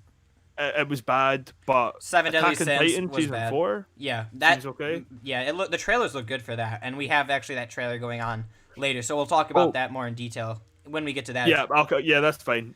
But like basically, like it's I don't obviously there's people out there that can probably gauge how it'll do, like whether it'll do really well, or do really bad, or whatever. Right. But in my opinion, it's kind of hit or miss. Like you don't really know how fans are feeling. But with anime, like fans have been so used to waiting years for like another season or whatever, they're probably gonna be okay with it. They'll probably watch and support it. But again, it's just until like it actually releases and we start seeing the figures, I think it's just kind of unknown at this Right. point. I don't Only really only have. time will tell. Yeah, basically. So that's kind of where I'm at right now with it. Right. I mean, I hope these are all real. More anime, the better, especially for like Chainsaw Man. And like, I'm really excited actually if March comes in, like Lion comes out, because I love that series. It's like it blew me away. It's one of the best slice of life animes I've ever seen. But anyway, Yeah. next up we have Tokyo. Oh, Tokyo Revengers already got that, so that was in there. I wasn't sure if it was included in that last one, so I got another one just in case. And also the stage play that we were talking about for Act Age, that is also coming out. Like I said a little bit earlier, it's cool. It makes sense for Act Age to get a stage play because of how like. So have you read Act Age actually? No, I've not. So like, see, when I thought it was just gonna be like an anime announcement, but when it was stage play, I was caught off guard by that because that's the first time I've heard of an anime getting a stage play adaptation. Or no, not an anime, like just kind of like A manga? yeah, like a manga getting a stage. But it just seems so bizarre to me. There's been a decent amount of like manga adaptations getting into stage plays. Usually they have an anime too. I think One Piece might have a stage play too. Like all like the big stuff has stage plays. It's So is that interesting. Japanese? Yeah, Sorry, Japanese. Japanese. But yeah, so it's based in Japan, right? So that's probably why I've not heard of it. I'm Yeah, assuming. that would make sense. Yeah. Uh, if because like don't get me wrong, it's just when I think of stage plays, and getting adapted, I'll think of like Disney adapting their stuff to stage plays. Do you know what I Right. mean? Like Right. I don't think of manga and anime getting their adaptations to stage. It seems so bizarre to me. But it's probably quite normal in Japan then. But yeah, it's just not really something I've ever really seen or paid attention to. So Right. Yeah, I mean, yeah, it makes sense. It's a bit odd, but this one makes sense because it's not like over the top shonen. It's just like a girl trying to get into the acting into the acting world. And I've actually finished the first volume of that. I got it early for a review. I need to make that video because I'm actually gonna wait till it comes out, like the actual volume 1 comes out to put that up. But I have a lot of things to say about this manga, and some I'm not gonna get into it. Obviously, you can go watch my review. Ha! I'm like, that's what there you happened. go. I gotta promote myself somehow. Shameless plug. But anyway, next up we have on July 9th, I believe this is going worldwide, July 9th, and there's another movie that's also coming out on Netflix, and that's an anime movie that's coming out later in no, it's coming out in June.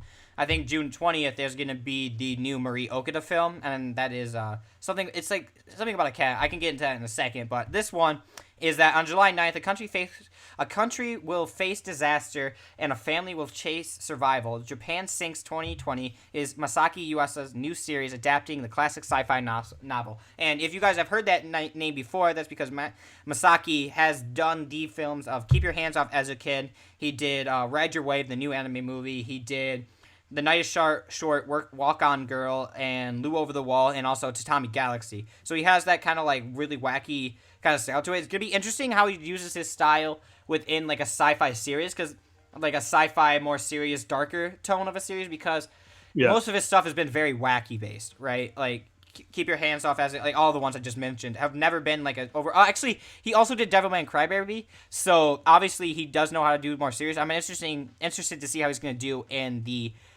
more sci-fi scene of it, and I'm excited for it. It looks actually like really good from what the trailers and all that. It looks like it'll be actually really well done. The animation looks really fluid, and and he has a track record to prove himself. It's gonna be cool to see. I mean, I watched the trailer. Like, don't get me wrong, the art style, I actually like it, but the overall story, I'm just not that interested in it.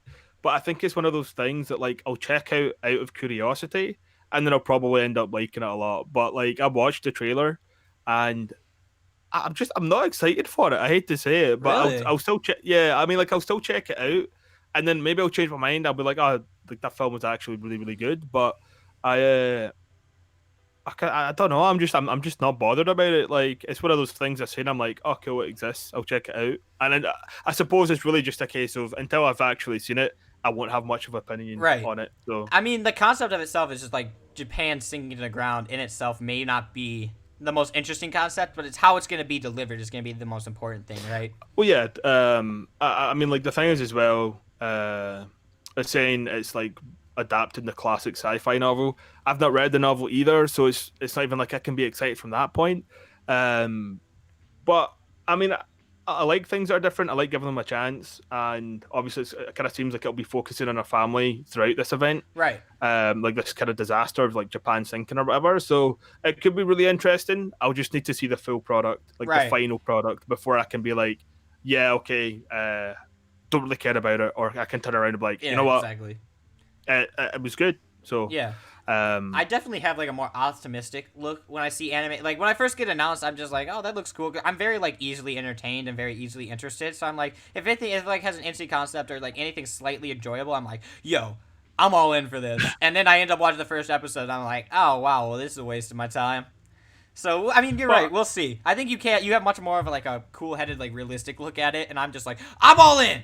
Let's do this. yeah, well, I mean, like I don't hate that kind of attitude. Like I love the fact you're just like, I'm ready, give it to me. Hell yeah.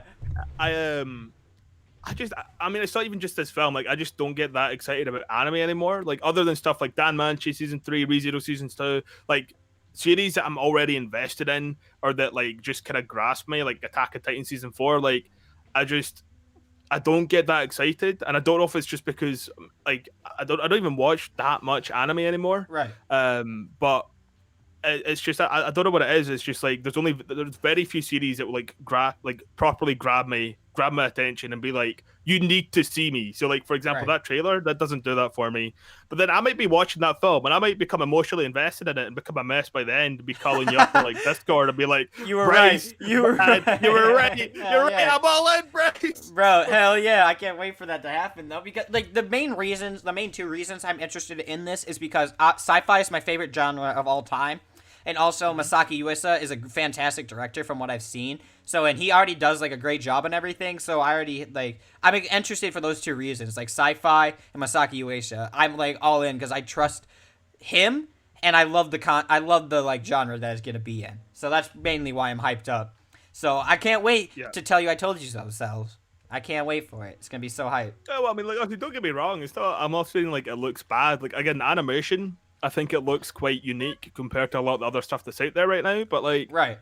the story just isn't grabbing me. Like, I don't know if I'm gonna be like a zombie watching this film, being like, man, oh wow, look, It's a series, a building not a film. fell down. Oh, is it? Oh, it's a full-on film series. Sorry. Do you know how many episodes it is? I'm not sure, but if it's anything like Devilman Crybaby, then I think that had 12 episodes, right? Yeah, 12 so or 15. it'll I think probably it go was 12, around. yeah. I would assume it's doing the same. It's gonna probably do the same thing. If it's gonna be by the same director and all that, I would assume it's gonna work in the same format. I could be wrong. Don't quote me on that. Oh, do you know what? I liked Devilman's Crybaby, so I'll leave it on. I'll wait to see it, and then I'll make my final judgment on Right, it. obviously. This is just first yeah. impressions, and obviously, I'm usually a very excited little kid, like on like getting my caffeine. I'm like, yes, and you're like, yeah, man, we'll see. But like, I love that though. I love that though. So you know, maybe like once it comes out, once it starts airing, you know, like you could turn around like, I told you, Zelz, it's good. Hell I'm like, yeah. you know what, Bryce, you're right. Okay? Yeah, You're right. you're right. Oh man, Yeah. but yeah, like I said, I'm excited, and it sounds like Zelz is hopefully realistic. He's yeah. very I'll give it a level-headed chance. about it, not hype, not like disappointed about it. And you're Yeah, just I'm gonna see playing the what's good. cool guy, you know, Right. not being too keen. I'm You're just like, playing yeah, the whatever. adult. You're the adult in the I'll check it situation. out. Yeah, Right. Yeah. I'll see it and we'll see what happens. Wait till it comes out. Obviously, you can't really go too much into it with just like a minute trailer. But anyway, yeah, next up we have the final topic. And then we have a little fun thing that we're gonna get into in the end, and that is the trailer for season 4 or season finale of Attack on Titan is finally out, and I've just started this series. Zelz, obviously, you've been talking about how you've been watching through it and like going through it. yeah, I'm just yeah. starting it. I'm all into it. I love this so much, and you two, I think maybe it was just Neon, but I think you might have said it too. But about Mikasa being me saying Mikasa waifu, and like I haven't seen nothing yet. I don't know, man. I love Mikasa so far, but it's interesting. I can't wait to catch up on this and finally check out the final season. But what do you think about the final season? Obviously, you have more of an outlook than I do. Yeah, so I'll be brutally honest, right? So I loved Attack on Titan. I loved the anime and stuff like that. But before season 3, parts 1 and 2 came out, I had read ahead in the manga, and I hated where the story was going. So you won't like you guys, you won't have much reference because obviously you haven't gotten there yet. So I Right. won't spoil anything. But Attack on Titan, the way it opens up, right? You've got humans like inside these walls. There's these unknown beasts called Titans, and it's basically like fighting for survival. It's very, it's not sci-fi, but it's kind of like fantasy-esque because Yeah. like it seems so disconnected from our reality. And then it does some serious world building. And now, like retroactively looking back on it, I'm like, you know what, that was actually pretty good. I'm enjoying it a lot more now. But I dropped the manga for so long because I'm like, I cannot stand where the story's going. I hate it. I hate this world building. I don't like what they've done with the series. I'm dropping that.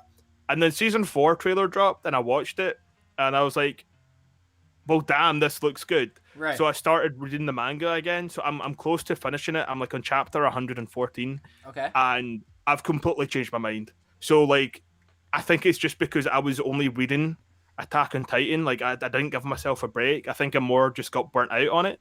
But what they've done, like the way they've blown open the world, I think they've actually, it's a smart move. It stopped the story from becoming stale. Like the story constantly evolves in a way that like offers you new characters, new kind of options for the story. And yeah, I think they've done the right thing. Like I think I was just too judgmental earlier on. I think I just burnt myself out, and I just basically was like a dummy or a dummy, like a baby spitting out the dummy. That's basically what I was like. Right. But now the dummy's back in, and I'm like, you know what? Never mind. I'm happy. This Like is all good now. Hell yeah. yeah. I think. All I will say. Right. Yeah. Oh no, sorry. No, yeah, I was just gonna say like all I will say, where you're at right now, I don't think you'll expect the story to go the way it does because I know I didn't.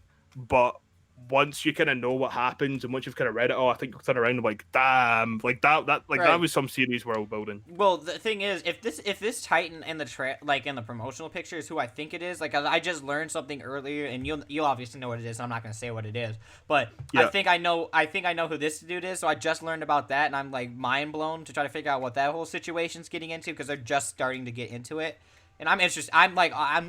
It blew me out. I knew it was good, obviously with all the sales and stuff. I'm like, there has to be a reason everybody loves it, right? But Yeah. I'm like never checking it out. I'm just so mad at myself for not checking out. And so, well, I guess I'm not mad at myself, but I wish I would have checked it out sooner because Yeah, it's fantastic in so many ways. It's so good, and I'm so happy I'm finally catching up, and I can't wait to catch up before the final season comes out, which I believe is coming out fall 2020 this fall. So it's gonna be really hyped Yeah. up. It's gonna be like fantastic. I can't wait to like see how this goes. I mean, like I'll have the manga finished by the time season 4 comes out. Yeah. But again, like in terms of just like anime, right? Like usually, like the way Attack on Titan started out, you could like if new fans of anime came to it, they could probably expect it to go a certain way. But I don't know who the author is, but like they took the story and they properly built on it, right? So rather than keeping like I'll use a kind of like metaphor of like the whole story revolves around these people inside walls being Yeah. protected by aliens. They essentially like blow open these walls and like just expand in the world so much and open like these characters up to like so much more of their world.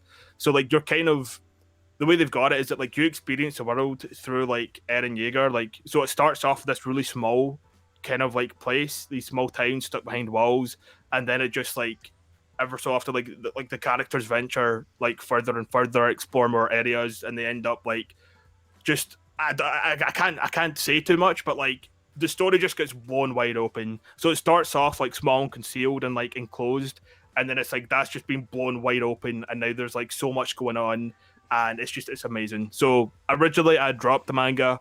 I've picked it back up again, and I'm loving it. They've done so much work on the story; it's insane. Like I'm Yeah. so invested in it now. Dude, So I mean, yeah, it's really cool. It's a great concept, and obviously, like what you're saying, it's not. They start inside the story. Basically, starts inside the walls. It basically starts inside. The story is inside the wall, and then what happens yeah, is the story blows open those walls, and then you're like, oh shit, look at this. Like, there's so much more to yeah. this. You're like, oh, it's Yeah. That's basically the best way it can be put, at least in my opinion. right, Again, I don't like at the start I hated what they were doing, but now it's like it makes sense because if they just kept going the way they were originally, the story would have become pretty stale, and I think like the anime and the manga would have dropped off pretty hard. But they find ways to keep it interesting right, whilst expanding on the world as we know it, but also as the characters in that story know it. So it's kind of like you're learning all this new information with the characters, which is one of the best ways to tell the story, in my opinion. Because obviously, sometimes when you're like watching a TV show or like an anime, reading a manga, you find information out that some of the main protagonists don't know. But like in this, you're basically kind of finding out most of the story through Eren. Do you know what I right, mean? So yeah, like they do it in a really good way. So like the main character finds all this new information out at the same time the reader does, and exactly, that's yeah. like yeah, that's the best way to do it, in my opinion. So yeah, Right. Well, it's that's what they do in a it lot of definitely manga. It's called like some they have always have like one character from like the reader's perspective, so it rationalizes what's going on, and you don't feel like so out of place when like something big happened. Because it was like yeah if like the things that are going on, like the mysteries that are happening, and like everybody else knew about it, and then you're just kind of like left here like, oh well, I don't know about it. You would feel so alienated from the actual story. So the fact that like they have Aaron as his character learning about it with you, you're growing with the world like he's growing with the world, so you feel like you're not yeah alone and you're learning with him. And yeah, Yeah, so again, like Attack on Titan deserves like all its praise. I know there's a lot of kind of like anime fans, manga fans that hate on just mainstream series purely because they're mainstream. But Attack on Titan deserves its crown as like one of the best anime, one of the best stories out there because I love it. Like genuinely, the way that they've worked it, the way they've worked the story, the way they've kind of developed the characters, it's just you can tell there's been a lot of time and effort put into the story. There's a lot of thought being put into it, and that really shows and how like the story plays out. So man, like you've got so much to look forward to. oh yeah, dude, Um, I can't wait. This is gonna be. I'm so happy to be checking this out finally. But yeah, do you want to put any closing remarks on before we go into our next segment?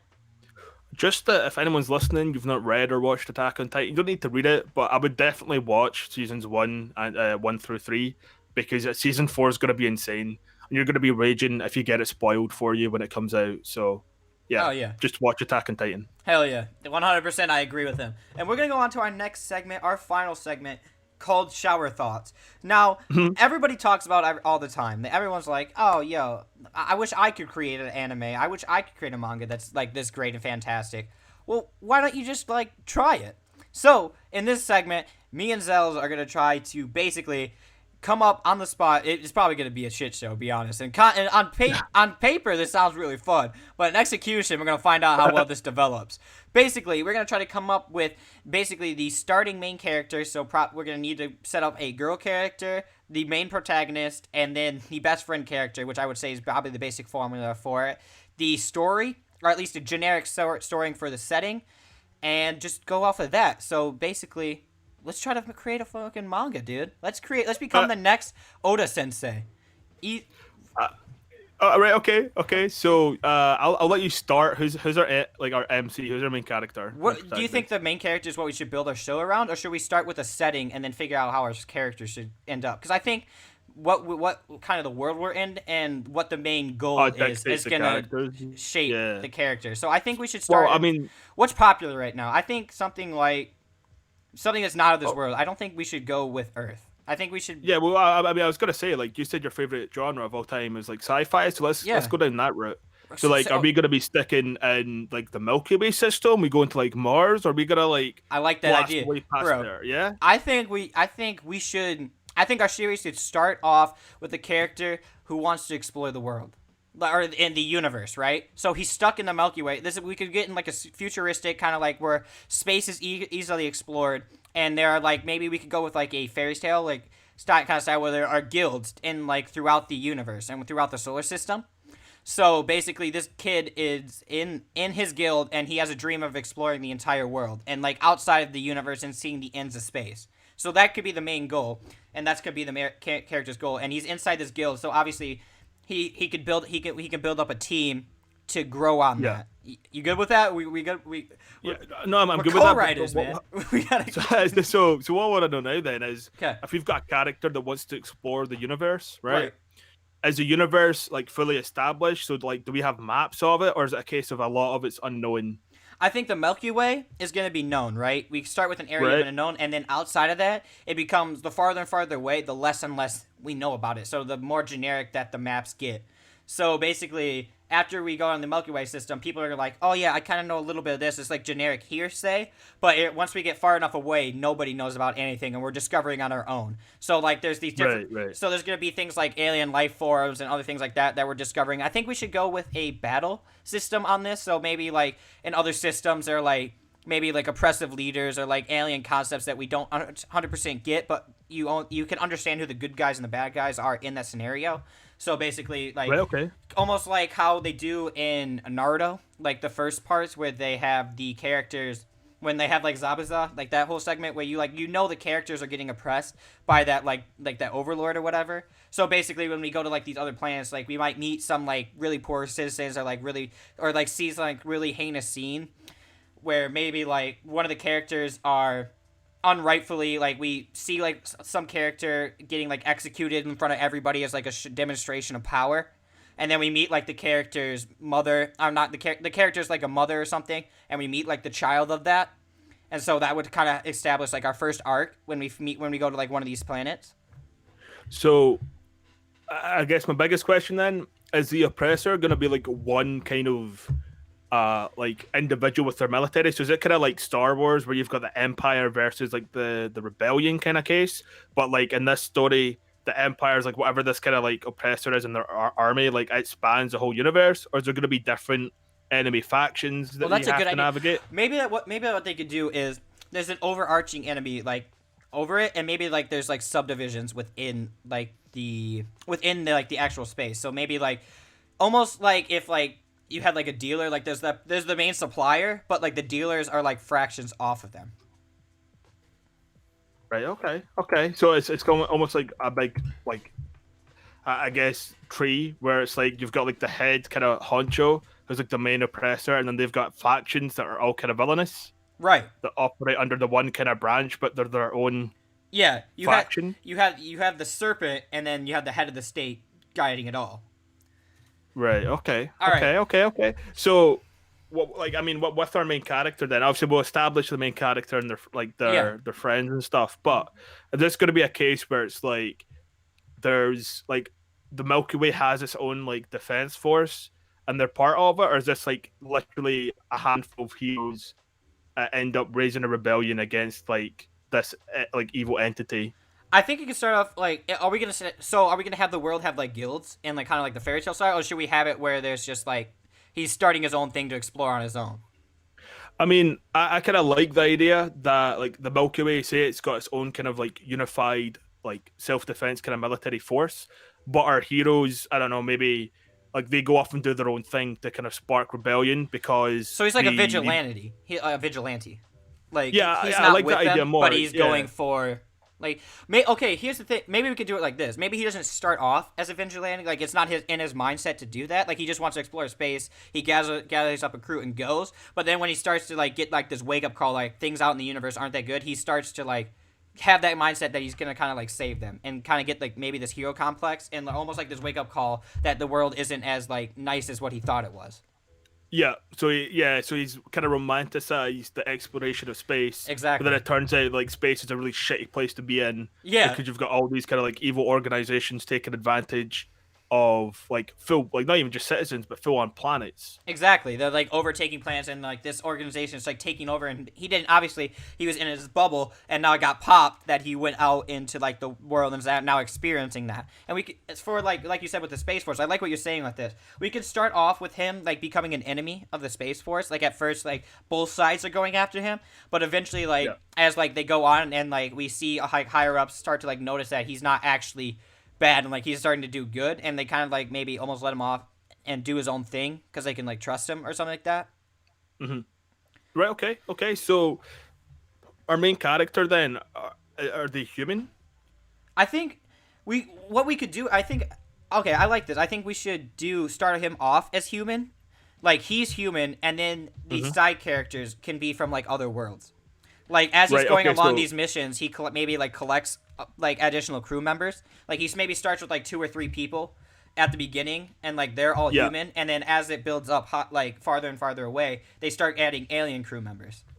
Right. Okay. Yeah. So like maybe from planets, if they've helped liberate, somebody joins them who was key in the liberation of their planet. Right. Okay. And yeah, and then like they want to see the outside world, and like they have similar goals to him, or maybe like they know that there's oppression going on in other planets. So like, okay, I want to join you on this journey. Maybe not to explore the world like his main dream is, but to save other planets. Yeah. Right. Okay. So with our main character then, like who is the kind of starting cast with him? Who's like the best friend, and then who's like the, I suppose, like the potential love interest that's always played off as just a friend as well. Right. So I think we should start off with the main character, right? So what? Obviously, we're going to start at the very beginning because obviously we could work on progression later. Obviously, like we say, when he wakes up to the world not being as good, I think he should have like he's just like that naive kid. Obviously, I think we should put him in college. To be honest, I mean, everyone always does like the high school thing. Actually, if we're gonna go for money, we should put him in high school. If we're gonna go for like morally okay things, because if we're gonna have him like with like the love interest and not as awkward, we should put him in college and over 18. It's up to you though. Oh, well, yeah, well, I mean, I was gonna say like obviously his like RMC's whole dream is to explore space. Oh, we could have it. Sorry, you say your thing, and then I just had an idea. No, you said way more excited. What were you gonna say? I was gonna say we could have him in college learning like majoring in like space exploration.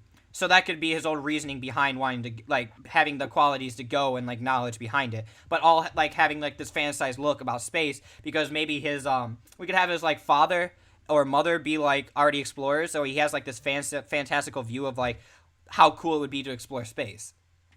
Right, okay, because I was going to go down the route of, like, he was in, like, a military academy, training to, like, be a part of the military, so that could be his way to explore space, and that would explain why he'd maybe have, like, a bit of, like, combat training. But I like that idea as well. So, like, he's in college, and at this time in the universe, like, space exploration is actually something you can major in. Right, exactly. Right, okay. You become, like, a major space explorer.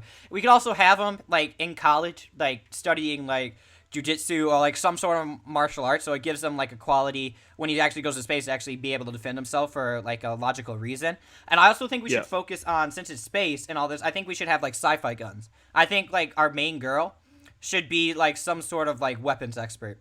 Maybe like she secretly had this like crush on him for like the whole thing, and he's like she's worried about him going to space, and she obviously is gonna go in the crew with him, like because they've been childhood friends and they've been talking throughout this. So maybe she's like majoring in like space mechanics and stuff like that. Or no, we should have the best friend do mechanics. So then you could have like a whole crew. One's focuses on military, one's exploration, or like one's combat, one's military, and one's like knowledge on the actual like ship. So like we could have to like engineer class, yeah. So we could have the best friend and engineer. She's more of a combat type with like weapon, like an weapon expert kind of thing, and then he's more like the head captain with like knowledge about actual like space, where to go, and that kind of knowledge. Right. Okay. I'm more than okay with that. That sounds good. I like that. All right. So now that we have like all the main arching things going, how do we get them into space? How do we get them like to finally like go to space and start this journey and get to their first place? What as in like obviously you're saying like either the MC's like mother or father, maybe both, were like originally space explorers themselves. Right. Why don't we have it that like the MC ends up using their ship and then just upgrades it with the help of his friend, for example, the engineer. The parents gift it to him because he's always been into it. Yeah. And, like maybe like he's like graduating college and like, okay, son, now that you have like the qualities to do this, we're gonna gift you our ship so you can go experience the same things that we have, or like the beauties of space. Yeah, so like the whole idea, like you know how obviously sometimes parents like when their kid reaches a certain age, if they have enough money, if they just have a car, whatever, like, here's a car for your birthday, Exactly. you're Yeah, of I know age, what you mean. whatever. That kind of idea, because in that way it's like it's reasonable to expect, especially the world we're setting up. So like maybe the parents settle down, and they made their money off of exploring and stuff, so like they don't have to like they don't explore anymore. And then it's like, right, okay, well, our son, like you're the next generation. You can use our ship. It'll take some fixing up, but that's where the engineer Yeah, comes it's in. like Maybe it's that's where he run makes down. that Then friend. then that's where his best Yeah, friend comes in, and they're like, and then the girl like enters her way in. And she's like, oh, if you're gonna go explore in space, you're gonna want like some protection or whatever because you never know what's gonna be out there. And then that's how she gets her way in, and now they can all go yeah. explore space. So when we end up, I think the first like overarching like how we're gonna work it into them actually like, getting off and lifting off is overall lighthearted and very like normal. When they reach the planet and finally witness what happens, should we go for like a more should it be like a more shonen style of a thing, or should we go maybe more like Attack on Titan, like where it's like very dark at the beginning, like you have like this like real hard realization, like punch in the face of how ugly this world is? But I mean, I don't know where you're at, but I kind of want to go down like the kind of darker route where it's yeah, I like do too. I was so like more adult. yes, like maybe in like the setup, it's like obviously we're talking about how like space exploration would be romanticized by our MC because his parents did it. He heard like stories as a kid, like from them, their adventures and stuff like that. So he has this like totally amazing image of like space exploration. Hmm. But then once he actually gets out of the Milky Way, he realizes that like the oppression that's going on, like the just these huge giant like factions that are just like taking advantage of entire planets, and Right. like that's kind of what sparks him to be like, I need to do something about this. Yeah, so it starts off lighthearted. We have that overall serious thing, and I think it should be very serious for like most of it. But I think we also need to work in some like lighthearted things into it over, so it's like not too dark. So maybe like in between like fights and like maybe when stuff's like building up, we can have like interaction with them three that are just kind of like they're like playful arguing like when because you could feel like the connection they have like within the Yeah, ships like maybe something what happens is like when they land like the ship gets broken, so obviously that's very like like very bad and stuff, and we like the faction does it because like they land like an unauthorized territory or something. They witness what happens. They see the heinous thing. So obviously all that bad stuff happens. But then it cuts to like we kind of like pull it back a little bit with like them starting to learn about the world. But then like we get to kind of see their antics of like them arguing about how the best way is to fix the ship. Like the best friend arguing with like the other people about how to actually do it. So there, you're not pulling. You get to see like the relationships that they have, but also it pulls back on the seriousness. So it's not like to the dark to the point where it's like too hard to watch. yeah. Right. Okay. Yeah. No, I'm on board with that.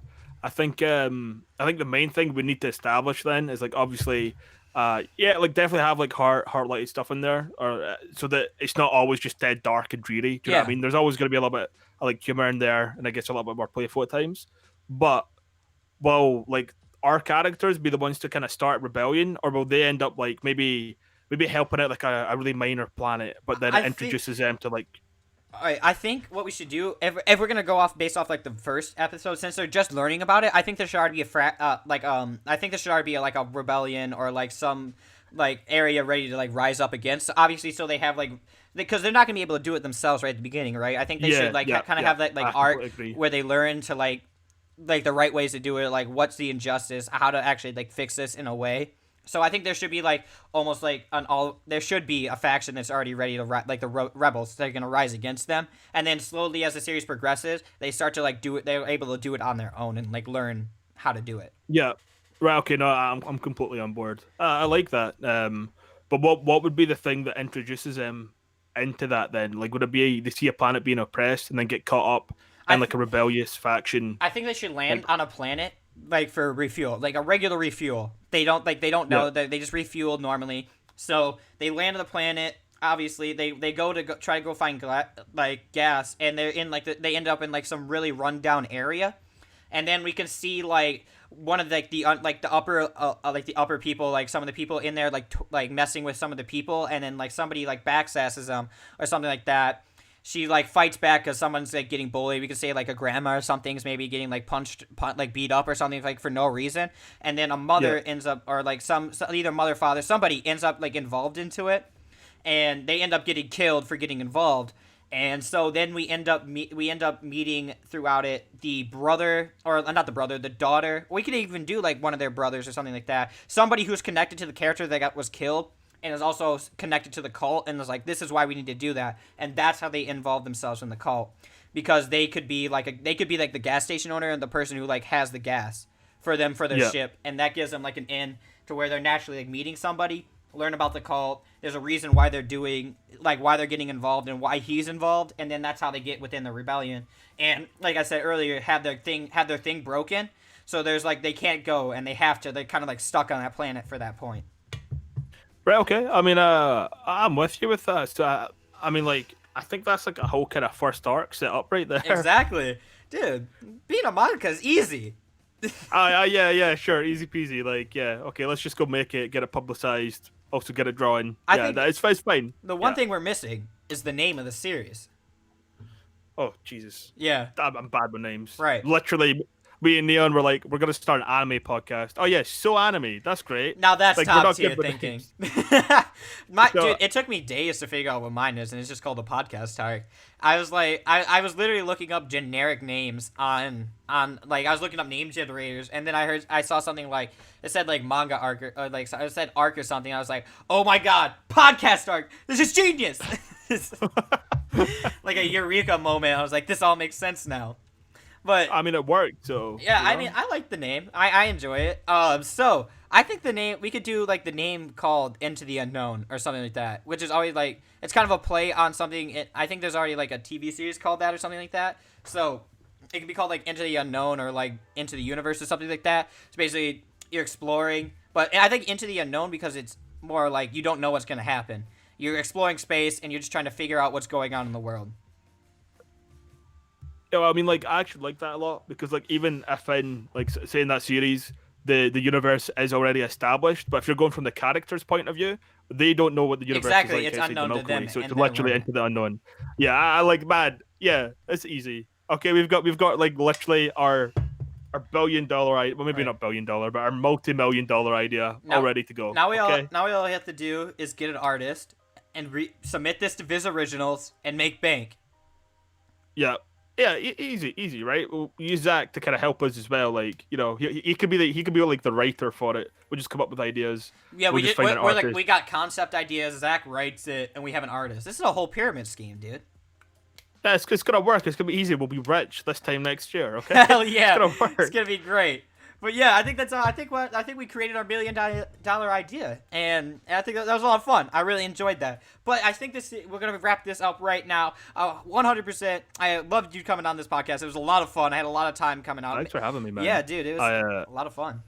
What do you guys? I mean, like I joked at the start how I was like, oh, I was ready for my invite. Obviously, it wasn't like that, but like I was just happy to see somebody else doing some kind of form of podcast because a lot of the time they don't really seem to last. So I'm just glad that you've been going with it, and I'm stoked that you invited me on, man. It's been a blast. Like I would have just been sitting playing games, so I actually like sitting down like at least once a week with friends and just like talking about stuff going on in like the communities that I like. Do you know what I mean? That I'm part of. Oh, so, yeah, dude. It's thanks so for having fun. me on, man. Yeah, I appreciate it. I loved having you on. It was a lot of fun. You also get the title for longest podcast. This is the longest I've ever had one run, almost 2 hours.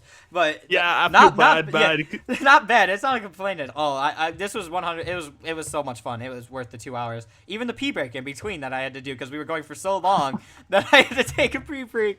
But anyway, I mean, dude, go check out this guy's channel. Without a doubt, his YouTube channel, his Twitch, and his Twitter. Did I miss any? Do you have any other links you want me to put in there?